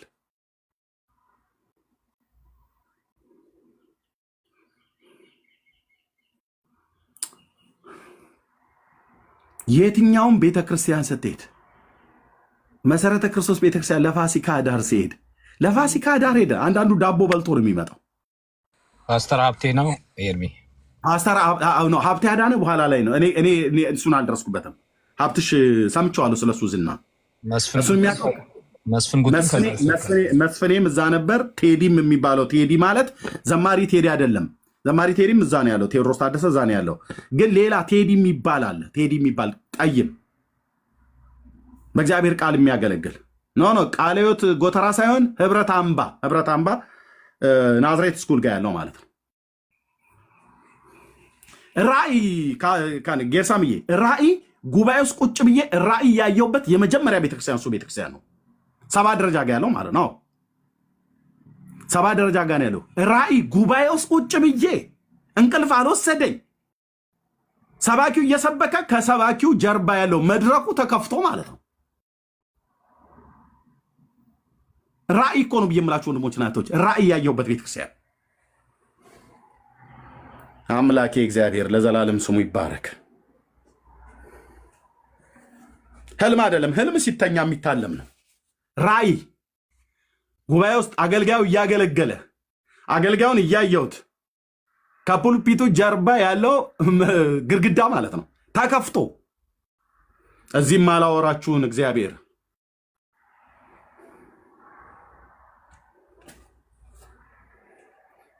ጌታ ኢየሱስ ለዘላለም ስሙ ይባረክ። የጴንጤ አምላክ የእስራኤል አምላክ ነውና ለዘላለም ስሙ የተባረከ ይሁን። አንጸጸትም ክርስቶስን በመከተላችን። እጅግ የተወደድነን ወንድሞቼ እና እህቶቼ፣ እጅግ የተወደድሽ ነሽ፣ እጅግ የተወደድክ ነህ፣ እጅግ የተወደድኩ ነኝ። ጌርሳም እየቀጥል ቴንኪው ተባረኩ። አይቀጥል። በጣም ትልቅ አገልግሎት ነበረ። ያው እንዳልከውም እነ ፓስተር ሀብቴና እነ ፓስተር ጎሳዬ በጣም እግዚአብሔር ይጠቀምባቸው ነበረ። እንሮጥ ነበረ። ያው እንደምታውቀው ሀገር ቤት በየቀኑ ባለበት ፕሮግራሞች ሁሉ እንካፈል ነበር እና አንደኛው እግዚአብሔር ያስነሳቸው እነሱን ነበረ እና ሊትራሊ የሚታይ ነገር ነበረ። አሁን ፌክ የሚጫወቱበት ፌክ የሚሰሩበት እዛ የሚታይ በነ ቄስ በሊና በኋላ እነ ታሪኩና ዮናስ የተነሱ ጊዜ ቅዳሜ ማለዳ ታስታውስ እንደሆነ ሙሉ ወንጌል እና በጣም ድንቅ የሆነ ነገር ነበረ። የእግዚአብሔር ፕሬዘንስ በኃይል ነበር እና ሰዎች ያው ሊትራሊ በሚታይ ሁኔታ ነበረ ዊልቸራቸውን ተሸክመው የሚሄዱት። እንደገና የሚመጣው ቄስ በሊና ይጠሩና ገሌ ገሌ እንደዚህ አይነት ሆስፒታል ዝም ብሎ ሲቀመጥ ቀጥታ መጥተው ብድግ አድርገው ያስነሱ ነበር ከወንበር እና ታስታውሱ ይሆናል። እና ሀብቴም ጋር እንደዚሁ ነበር እና በኋላ ላይ ፌክ የሆነ ሄደ እንጂ እግዚአብሔር ሊትራሊ እንዲህ አይነት አገልግሎት በምድራችን ላይ ነበረ። ከዛ በፊት እነ ጋሽ መኮንን ነገራ መካኒሳ እንደዚሁ እኔ ብዙም አልተካፈልኩም። እነ ጥላሁን ገሰሰ ሁሉ ተፈውሰዋል። እዛ ጥላሁን ገሰሰ የድነት ትምህርት ሁሉ ጨርሶ ነው አሉ መልሶ የኮበለለው እና እግዚአብሔር በምድራችን በጣም ድንቅ ነገር ይሰራ ነበርና እሱን ነው ኤርሚ የሚያወራው። ምናልባት ያልቀመሳችሁ ይሄ ፍታ እግዚአብሔር ያንን ዘመን ይመልስልን። ቀጥለ ኤርሚ። ጌታ ኢየሱስ ይባርክ።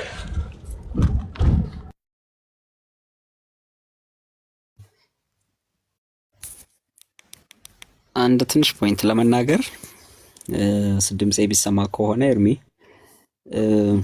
መንሳብከው ወንጌል ብዙዎቹ እንደሚመስላቸው እዚህ ለክርክርና ለእንትን የቆምን ሰዎች ነው የሚመስላቸው። ግን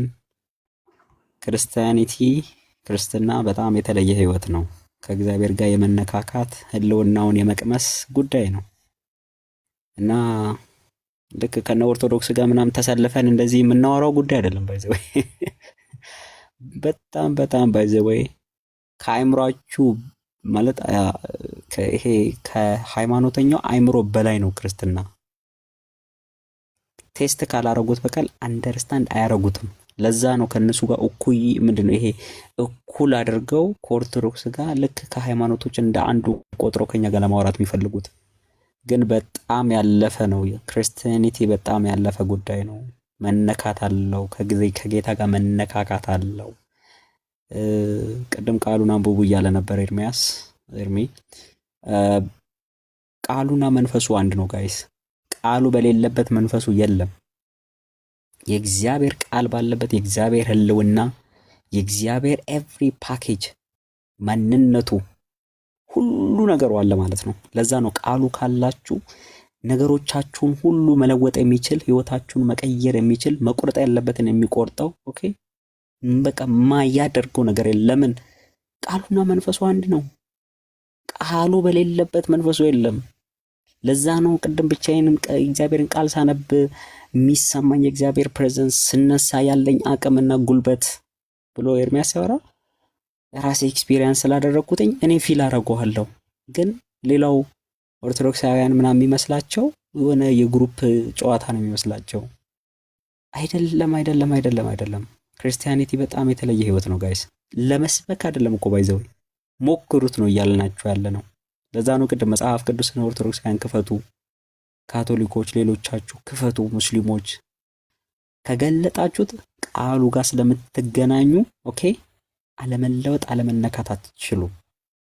ስለዚህ ክርስቲያኒቲ ኢዝ ሶ ስፔሻል። የእግዚአብሔር ህልውና እግዚአብሔርን ራሱ ጋር አሁን አንድ ሰው መጥቶ ትከሻችሁ መታ አድርጎ ቢነካችሁ እንደሚሰማችሁ ልክ እንደዛ እግዚአብሔር ጋር የምትነካኩበት ህይወት የምትተዋወቁበት ህይወት ነው እንጂ ዝም ብሎ እንደ እስልምና ለምሳሌ ሙሐመድ ነብያችን እንደዚህ መልካም ነገር አላቸው እንዲህ ብሎ አቆለባብሶ ቆሻሻውን ሁሉ ሸፍኖ ጋርዶ ኦኬ ኮቴ ማድረግ ነገር አይደለም። ክርስቲያኒቲ ብትዘቀዝቁት አንዳች ክፋት የማይወጣው ኦኬ ቴስት እንደፈለጋችሁ በየትኛውም ቴስት ብታደርጉት ኦኬ ከፍቅርና ከሰላም ኦኬ ከከበረ ነገር ውጭ የማይወጣው ነው አምላካችን። ኦኬ ጌታ ኢየሱስም እንደኛ ስጋ ለብሶ ተፈትኖ ያለፈ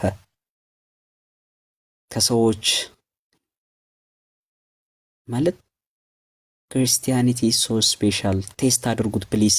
እዚህ ቲክታክ ላይ ተቀምጠው በእናንተ የሚነግዱ ይሄ አበባ እናንተን ለመልቀም ብለው ኑሮ ለመግፋት ብለው የሚሳደቡ ሃይማኖተኞች ጥምጣሜ የጠመጠሙ ምሁር ነን የሚሉ ምናምን እነዚህ ሁሉ they don't test it። ለዛ ነው አንደርስታንድ ማያረጉን። ኤርሚ የሚያወራችሁ ነገር አሁን የሰታዩት ቲዮሪ ነው ይመስላል አይደለም። እና ኤክስፒሪየንስ ማድረግ ትፈልጋላችሁ ልክ እንደ ኤርሚያስ። አሁን ኤርሚ ሲመሰክር በጣም ደስ ይላል።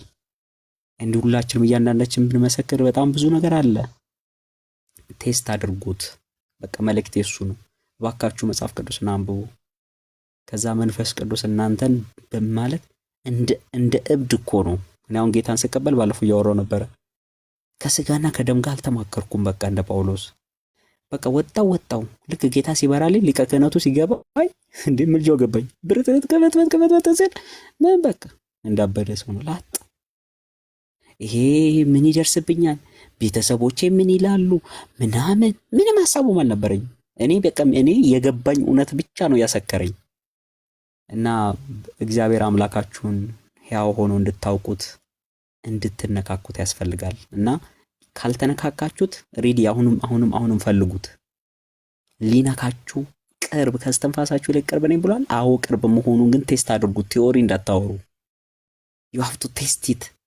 አምላክ ሪሊ ቅርብ ሆኖ ማየት አለብህ። አብርሃም አይቶ ልክ እንደ ሙሴ እንደ ያዕቆብ እንደ ይስሐቅ ኦኬ ሰጥናን ሲዘጉበት ኤሴቅ ሲዘጉ ሮሆቦት የሚያደርግ እግዚአብሔር እያንዳንዱ በቃ ማለት ቅርብ ነው። እና ቅርብ ነው ሲባል ቲዮሪ አይደለም፣ የሚታይ የሚጨበጥ አምላክ ነው ማለት። በእኛ ልክ ይገደባል ማለት ሳይሆን ማለት ያልተገደበ ነገር ግን ለናንተ ግን ራሱን ለማብራራት የማያፍር አምላክ። አይ ዝቅ መልበት ዝቅ ምንድነው እኔ ዝቅ አድርጎ ላያከብረኝ ይችላል ብሎ አይሰጋም። ኦኬ አይሰጋም። ጌታ በጣም ደግ አምላክ፣ ድንቅ አምላክ፣ ስሙ ይባረክ ጌታ ኢየሱስ። እና ተባረኩ ጋይስ። እና ቴስት እንድታደርጉት ጋብዛችኋለሁ። ቴስት ሳታደርጉ በተለይ አሁን አሉ በጣም ትግል ውስጥ የሚገቡ ክርስቲያንና ትግል ምናምን አይፈልግም። በቃ መቅመስ፣ መነካካት ከጌታ ጋር ኦኬ፣ ህልውናውን መቅመስ፣ መንፈሱን መቅመስ፣ ያ ነው የሚያስፈልገው። ተባረኩ።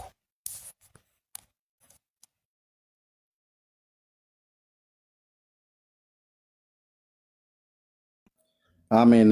ተባረኩ ወንድሞች ጌርሳምዬ፣ እንደዚሁም ወንድሜ ሰለሞን፣ እግዚአብሔር ዘመናችሁን ይባርክ። እኛ ጋር ህይወት ተገለጠ አይተንማል ብሎ እንዳለ በስጋ አይናቸው እነሱ ቢያዩትም እኛ ግን በመንፈስ በቃ እግዚአብሔር ማን እንደሆነ ጠረኑን አላቅም ብሎ የሚል ሰው ካለ ልጁ ሆኖ ጠረኑን አላቅም፣ ልጁ ሆኖ የአባቱነቱን ድምፅ አላቅም፣ የአባትነት ፍቅሩንም አላቅም፣ የአባትነት ምሕረቱንም ጸጋውንም አላቅም ብሎ የሚል ሰው ካለ ያ ሰው በእርግጥ እሱ አላወቀውም እንጂ እግዚአብሔር ግን እንደዛ ነው ማለት አይደለም። የቀመሰ ያውቀዋል። እና እውነቱ ልንገራችሁ፣ ጴንጤ እውነተኛውን ህይወት ነው የያዘው። እውነተኛውን ህይወት፣ እውነተኛውን ክርስትና ነው እየኖርከ ያለኸው። እውነተኛውን ህይወት ነው ያልሽው እህቴ።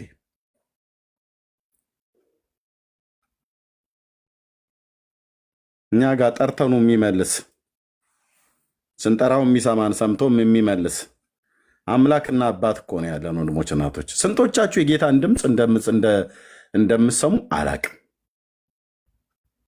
ስንቶቻችሁ ድምፁን በድምፅ ደረጃ ስንቶች ሰምታችሁ ታውቃላችሁ?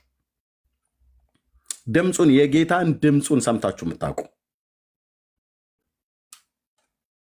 ህልም አይደለም ያልኩት፣ ራእይ አይደለም ያልኩት። ድምፁን የሰማችሁ ስንቶች ናችሁ? በህይወታችሁ ድምፁን በመስማት ኤክስፒሪየንስ ያላችሁ እግዚአብሔር ወደዚህ በዚህ ጸጋ ስጦታ እግዚአብሔር ወደዚህ ልጅነት ነው፣ ጸጋ ስጦታ አይደለም። በእርግጥ ይሄ ልጆች ከሆንክ ድምፁን ትሰማለህ። ድምፁ በተለያየ መንገድ ይመጣል። ስንቶች ሰምታችሁታል? የሰሙ ያውቁታል። እኔ አልክድም። ዕብራዊት እያለን እኔ አልክድም።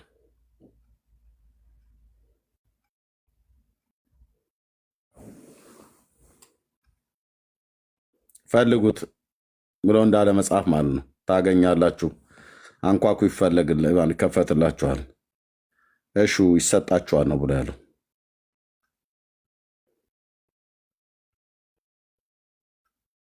በቃ የጽሞና ጊዜ ከጌታ ጋር እሱ ሲናገር እኛ የምንሰማበት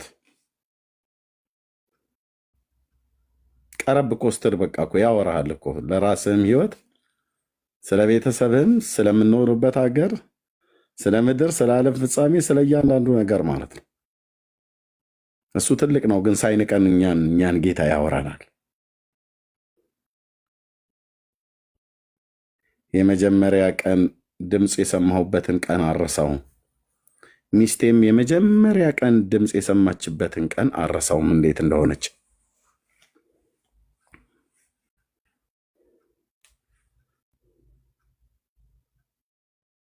በጣም እርቧት በቃ የጌታን ድምፅ መስማት እፈልጋለሁ። እና ስትነግረኝ ራሱ አነጋገሯ ራሱ ፊት ለፊት ያለ የዛሬ 12 ዓመት የመጀመሪያ ልጃችን ከወለድን 10 ዓመት ሆነን። ከተጋባን 15 ዓመት ነው። 2 ዓመት ፕሮሰስ አላለቀም ነበር። ከተገናኘን በኋላ ደግሞ 3 ዓመት ተቀመጠን ሳንወልድ፣ በድምሮ 15 ዓመት ነው። አሁን በተጋባን ከ5 ዓመት በኋላ ልጅ ወለድን። ልጃችን አሁን የመጀመሪያ ልጃችን 10ኛ ዓመት ነው እና ወደዚህ ምድር መጥቼ የመጀመሪያው ዓመት አካባቢ ላይ የመጀመሪያውን ዓመት ጨርሼ የዛሬ 12 ዓመት ከስራ ቦታ ስትመጣ የለበሰችው ዩኒፎርም ያደረገችው ጫማ ራሱ አረሳው። እኔ ምልህ አለችኝ፣ ጌታ ግን ለምንድን ነው የማይናገረኝ? እኔ እኮ የሱን ድምፅ መስማት ፈልጋለሁ። በጣም ብዙ ጊዜ አወራሃለሁ እያልኩኝ አለቅሳለሁኝና ሳለቅስ ግን እነግረዋለሁ፣ በቃ የአባባን ድምፅ መስማት ፈልጋለሁና ግን እኔ ለምንድን ነው የማይናገረኝ ብላ እይዬ ያለች እኔ ላይ እና በጣም ብዙ ጊዜ ውስጤ ይዤ አወጣለሁ አወርዳለሁ እና የእግዚአብሔር ድምፁ እንዴት ነው ብሰማው ምን አለበት ቢያናገረኝ ብላ የኔ ሚስት ማለት ነው። እና ታለቅስ ነበር። ስታለቅስ አይቻታለሁ። እና አንዳንድ ጊዜ ምን ሆነሽ ነው ምናምን ነገር ብዬ ስላት በቃ ምንም ቤተሰብ ምናምን ነገር ብላ ነው የምትለኝ። ግን እሱ እንደዛ ብቻ አልነበረም። ሚስቴ ቁጭ ብላ ስትነግረኝ ስታወራኝና አምላካችን እግዚአብሔር ይናገራል አይደል አለችኝ። አዎ ይናገራል አልኳት። ይናገራል፣ በደንብ ይናገራል። ምክንያቱም እግዚአብሔር ተናገረ ብዬ ስናገር በቤተክርስቲያንም ትሰማለች፣ ለሰዎችም ስጸልይ እውነት ነው ብለው ሲመሰክሩ ትሰማለች፣ ለራሳችንም ጭምር የሚናገረን ትሰማለች። እኔ አሁን ልጄ የመጀመሪያ ልጄን ከመውለዴ ከ2 ዓመት በፊት ነው እግዚአብሔር ያሳኘን። ልጃችንን ከመውለዳችን ከ3 ዓመት በፊት ማለት ነው። ሳንወልደው በስርዓት ተጽፎ የተቀመጠ ቆንጆ የሚያምር ወንድ ልጅ ወልደን ጌታ አሳየን። ጻፍኩትኝ፣ ነገርኳት ያኔ ገና ምንም በሌለበት እና የመጀመሪያ ልጃችን ወንድ ነው ማለት ነው እያለች ስትቀልድ ነው ማማ ቀልድ አይደለም አልኳት። ቀልድ አይደለም፣ እግዚአብሔር ወንድ ልጅ ነው የሚሰጠን ብያት ማለት ነው። ጽፌ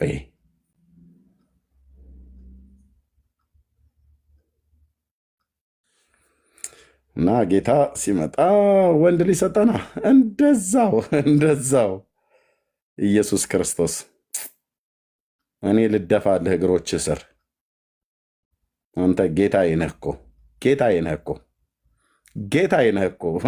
ጌታዬ እኮ ነህ። እንዴት እግዚአብሔር እንዴት እንዳለ ነው ይህን ሁሉ ሲያጸናልኝ። ወንድ ልጅ ወልደን ያየሁት ማማ የመጀመሪያ ልጃችን ወንድ ልጅ ነው አልኳት። እውነትህን ኤርምያስ አለችኝ። አዎ ቅዱስ እግዚአብሔር ምስክር ነው፣ ጌታ አሳይቶኛል አልኳት። ገና በኢትዮጵያ ሳለሁ ቪዛ ሳያልቅልኝ መጣን፣ ተገናኘን፣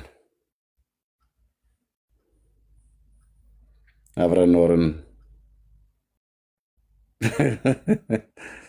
ሲጸነስ አንበሳው መጣ፣ ጌታ ያሳየኝ። በጣም ነው በቃ የገረማት እና በቃ ጌታ አንተን ይወድሃል እኔን አይወዳል። ኖ እንደዛ እንዳት ያልኳት። ሁሉንም ነው የሚወደው እሱ፣ ልጆቹን ሁሉ በሙሉ ይወዳል። እኔን በቃ እኔ ድምፁ መስማት ፈልጋለሁ ብላኝ ማለት ነው። እና ለእሱ የቅርብ አማካሪ አይነት ነገር መስያት አይነት ነገር ነው የምታወራኝ እና ንገርልኝ አይነት ነው። አወራሯን በደንብ ነው የማስታውሰው። ዩኒፎርሟን አላወለቀችም። ከስራ ቦታ መጣ መኪና ፓርክ አድርጋ ልክ እንደገባች እኔና እሷ ብቻ ነው፣ ልጆች አልወለድንም። እና በቃ እኔ ጌታ የአብርሃም አምላኪ ጌታዬማ ሊናገረኝ ይገባል እና አይ እንግዲህ አይዞሽ እኔ እነግርልሻለሁ አይነት ብዬ እንድላት ማለት ነው። እና እግዚአብሔር ነው ያደረገውና ቁጭ አረኳትኝና ዩኒፎርማን ሳታወልቅ እግዚአብሔር ይናገራል አልኳት።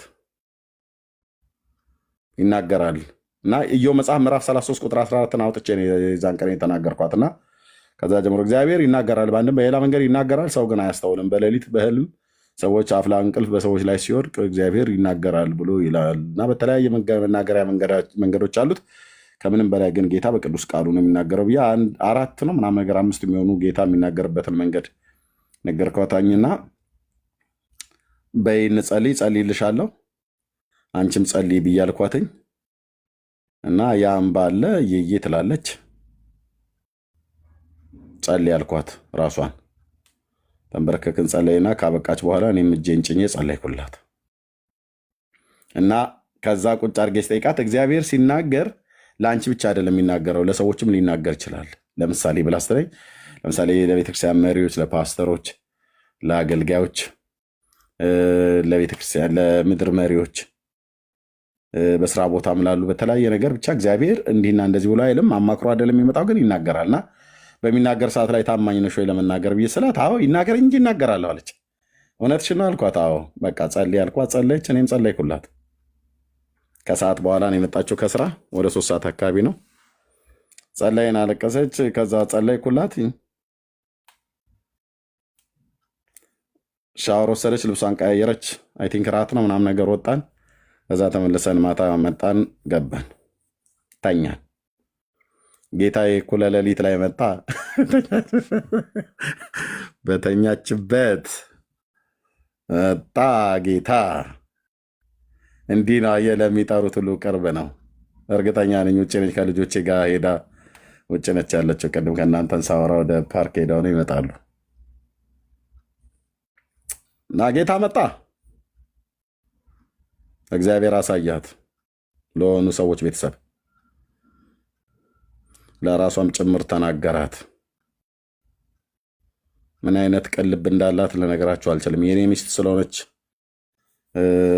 ማሞከሻሸት ፈልጌ አይደለም። የዋህነትና ቅንነት ቤቱን የሰራባት ሴት ናት። በጣም ነው የምፈራት በየዋህነትና በቀንነቷ። እና እዚህ ያሉ ክርስቲያኖች በሙሉ እሷን በዚህ ነው የሚያውቋት።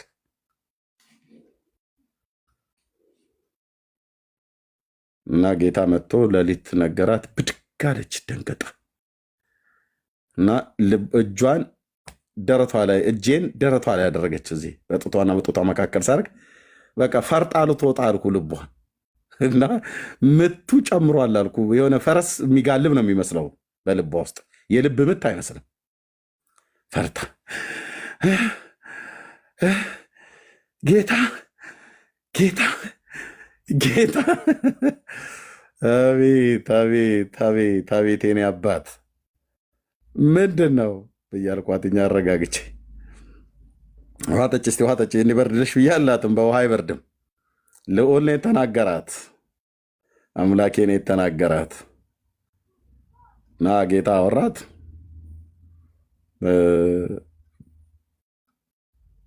ተረጋጋችና ጠይኳት። እግዚአብሔር እንደዚህ ብሎ ለዚህ ቤተሰብ ተናገረኛለች፣ ለራሴም ተናገረኝ፣ ለእኔ እንደዚህ ብሎ አለኝ። እንዲህ ነው ማለት ነው የእግዚአብሔር ድምፅ። ወይኔ ሲያስፈራ! በኢየሱስ ክርስቶስ ያለች ማለት ነው። በኢየሱስ ክርስቶስ ጌታ ለካ እንደዚህ ነው የሚናገረው። ወይኔ እኔ እኮ በቃ እንዴት አይወደኝም ወይ ብዬ ምናምን ነገር እያለች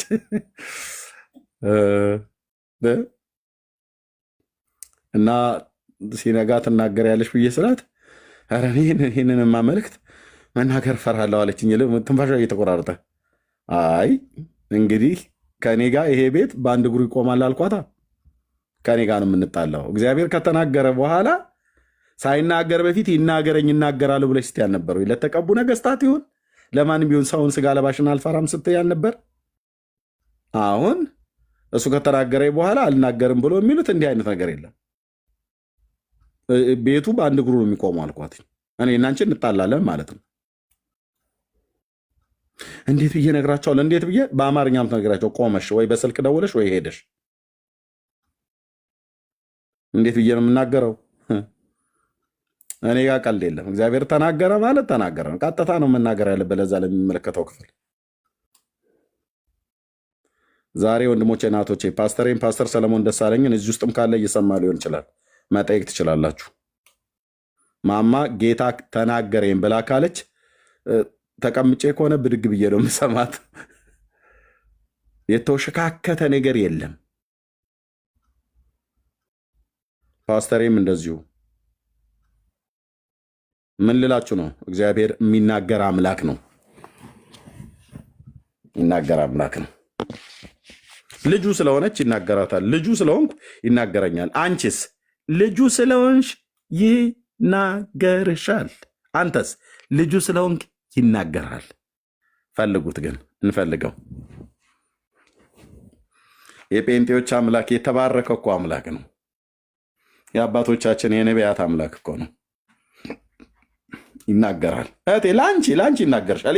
የእውነት ፈልጊው አልኩሽ። የእውነት ፈልጉት፣ ይናገር። የእውነት ያወራችኋል። እግዚአብሔር የእውነት ይሁን ያወራችኋል።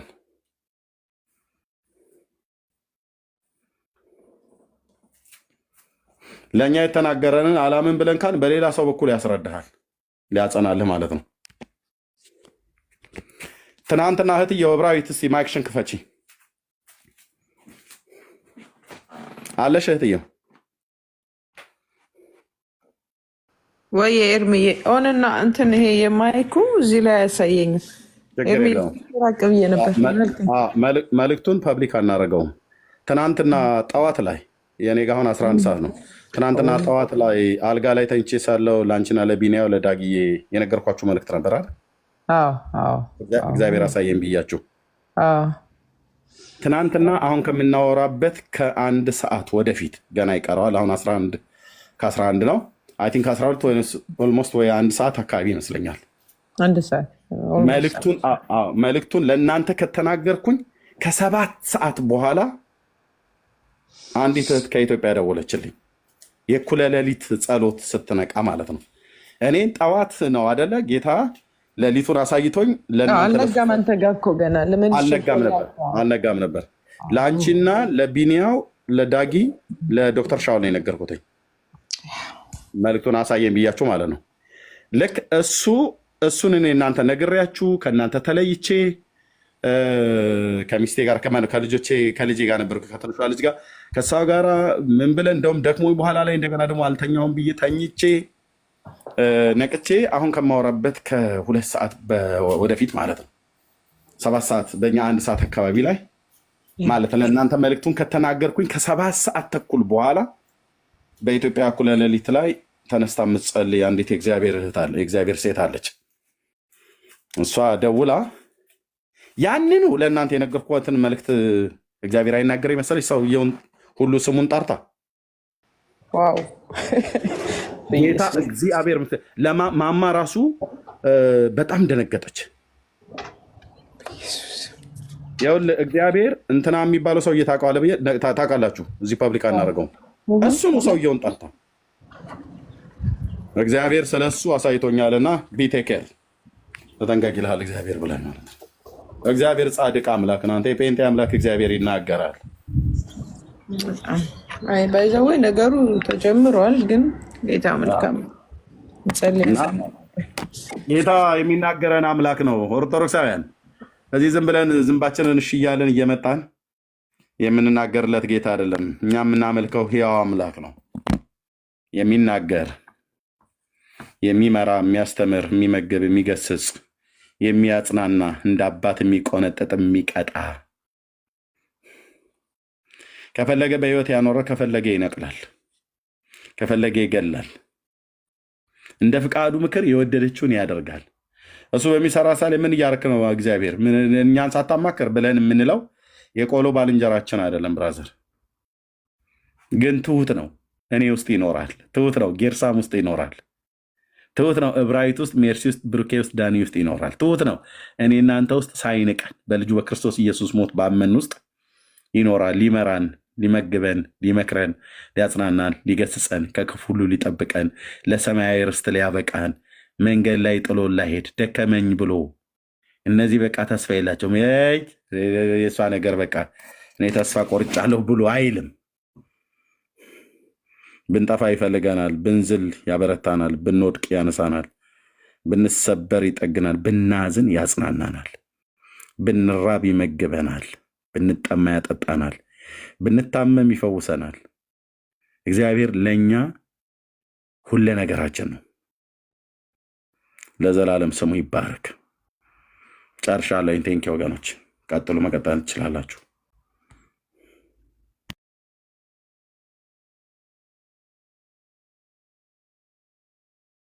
ጌታ ኢየሱስ ይባርክ። ኤርሚ እግዚአብሔር ለባሪያዎቹ ሁሌም ተግተው ለሚሹት የሚገኝ አምላክ ነው።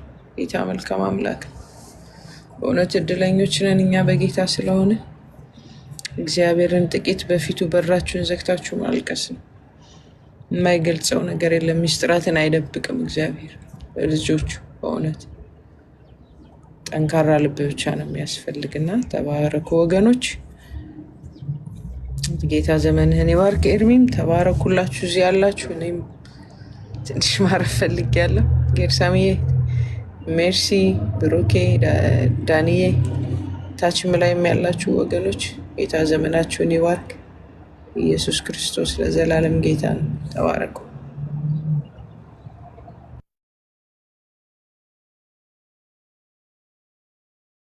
ኤርሚ የመሰከረ አንድ መዝሙር አለ፣ ምናልባት ታስታውሱት ይሆናል።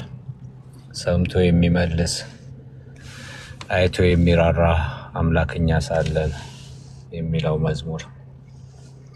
ሰምቶ የሚመልስ አይቶ የሚራራ አምላክ እኛ ሳለን፣ አባት እኛ ሳለን።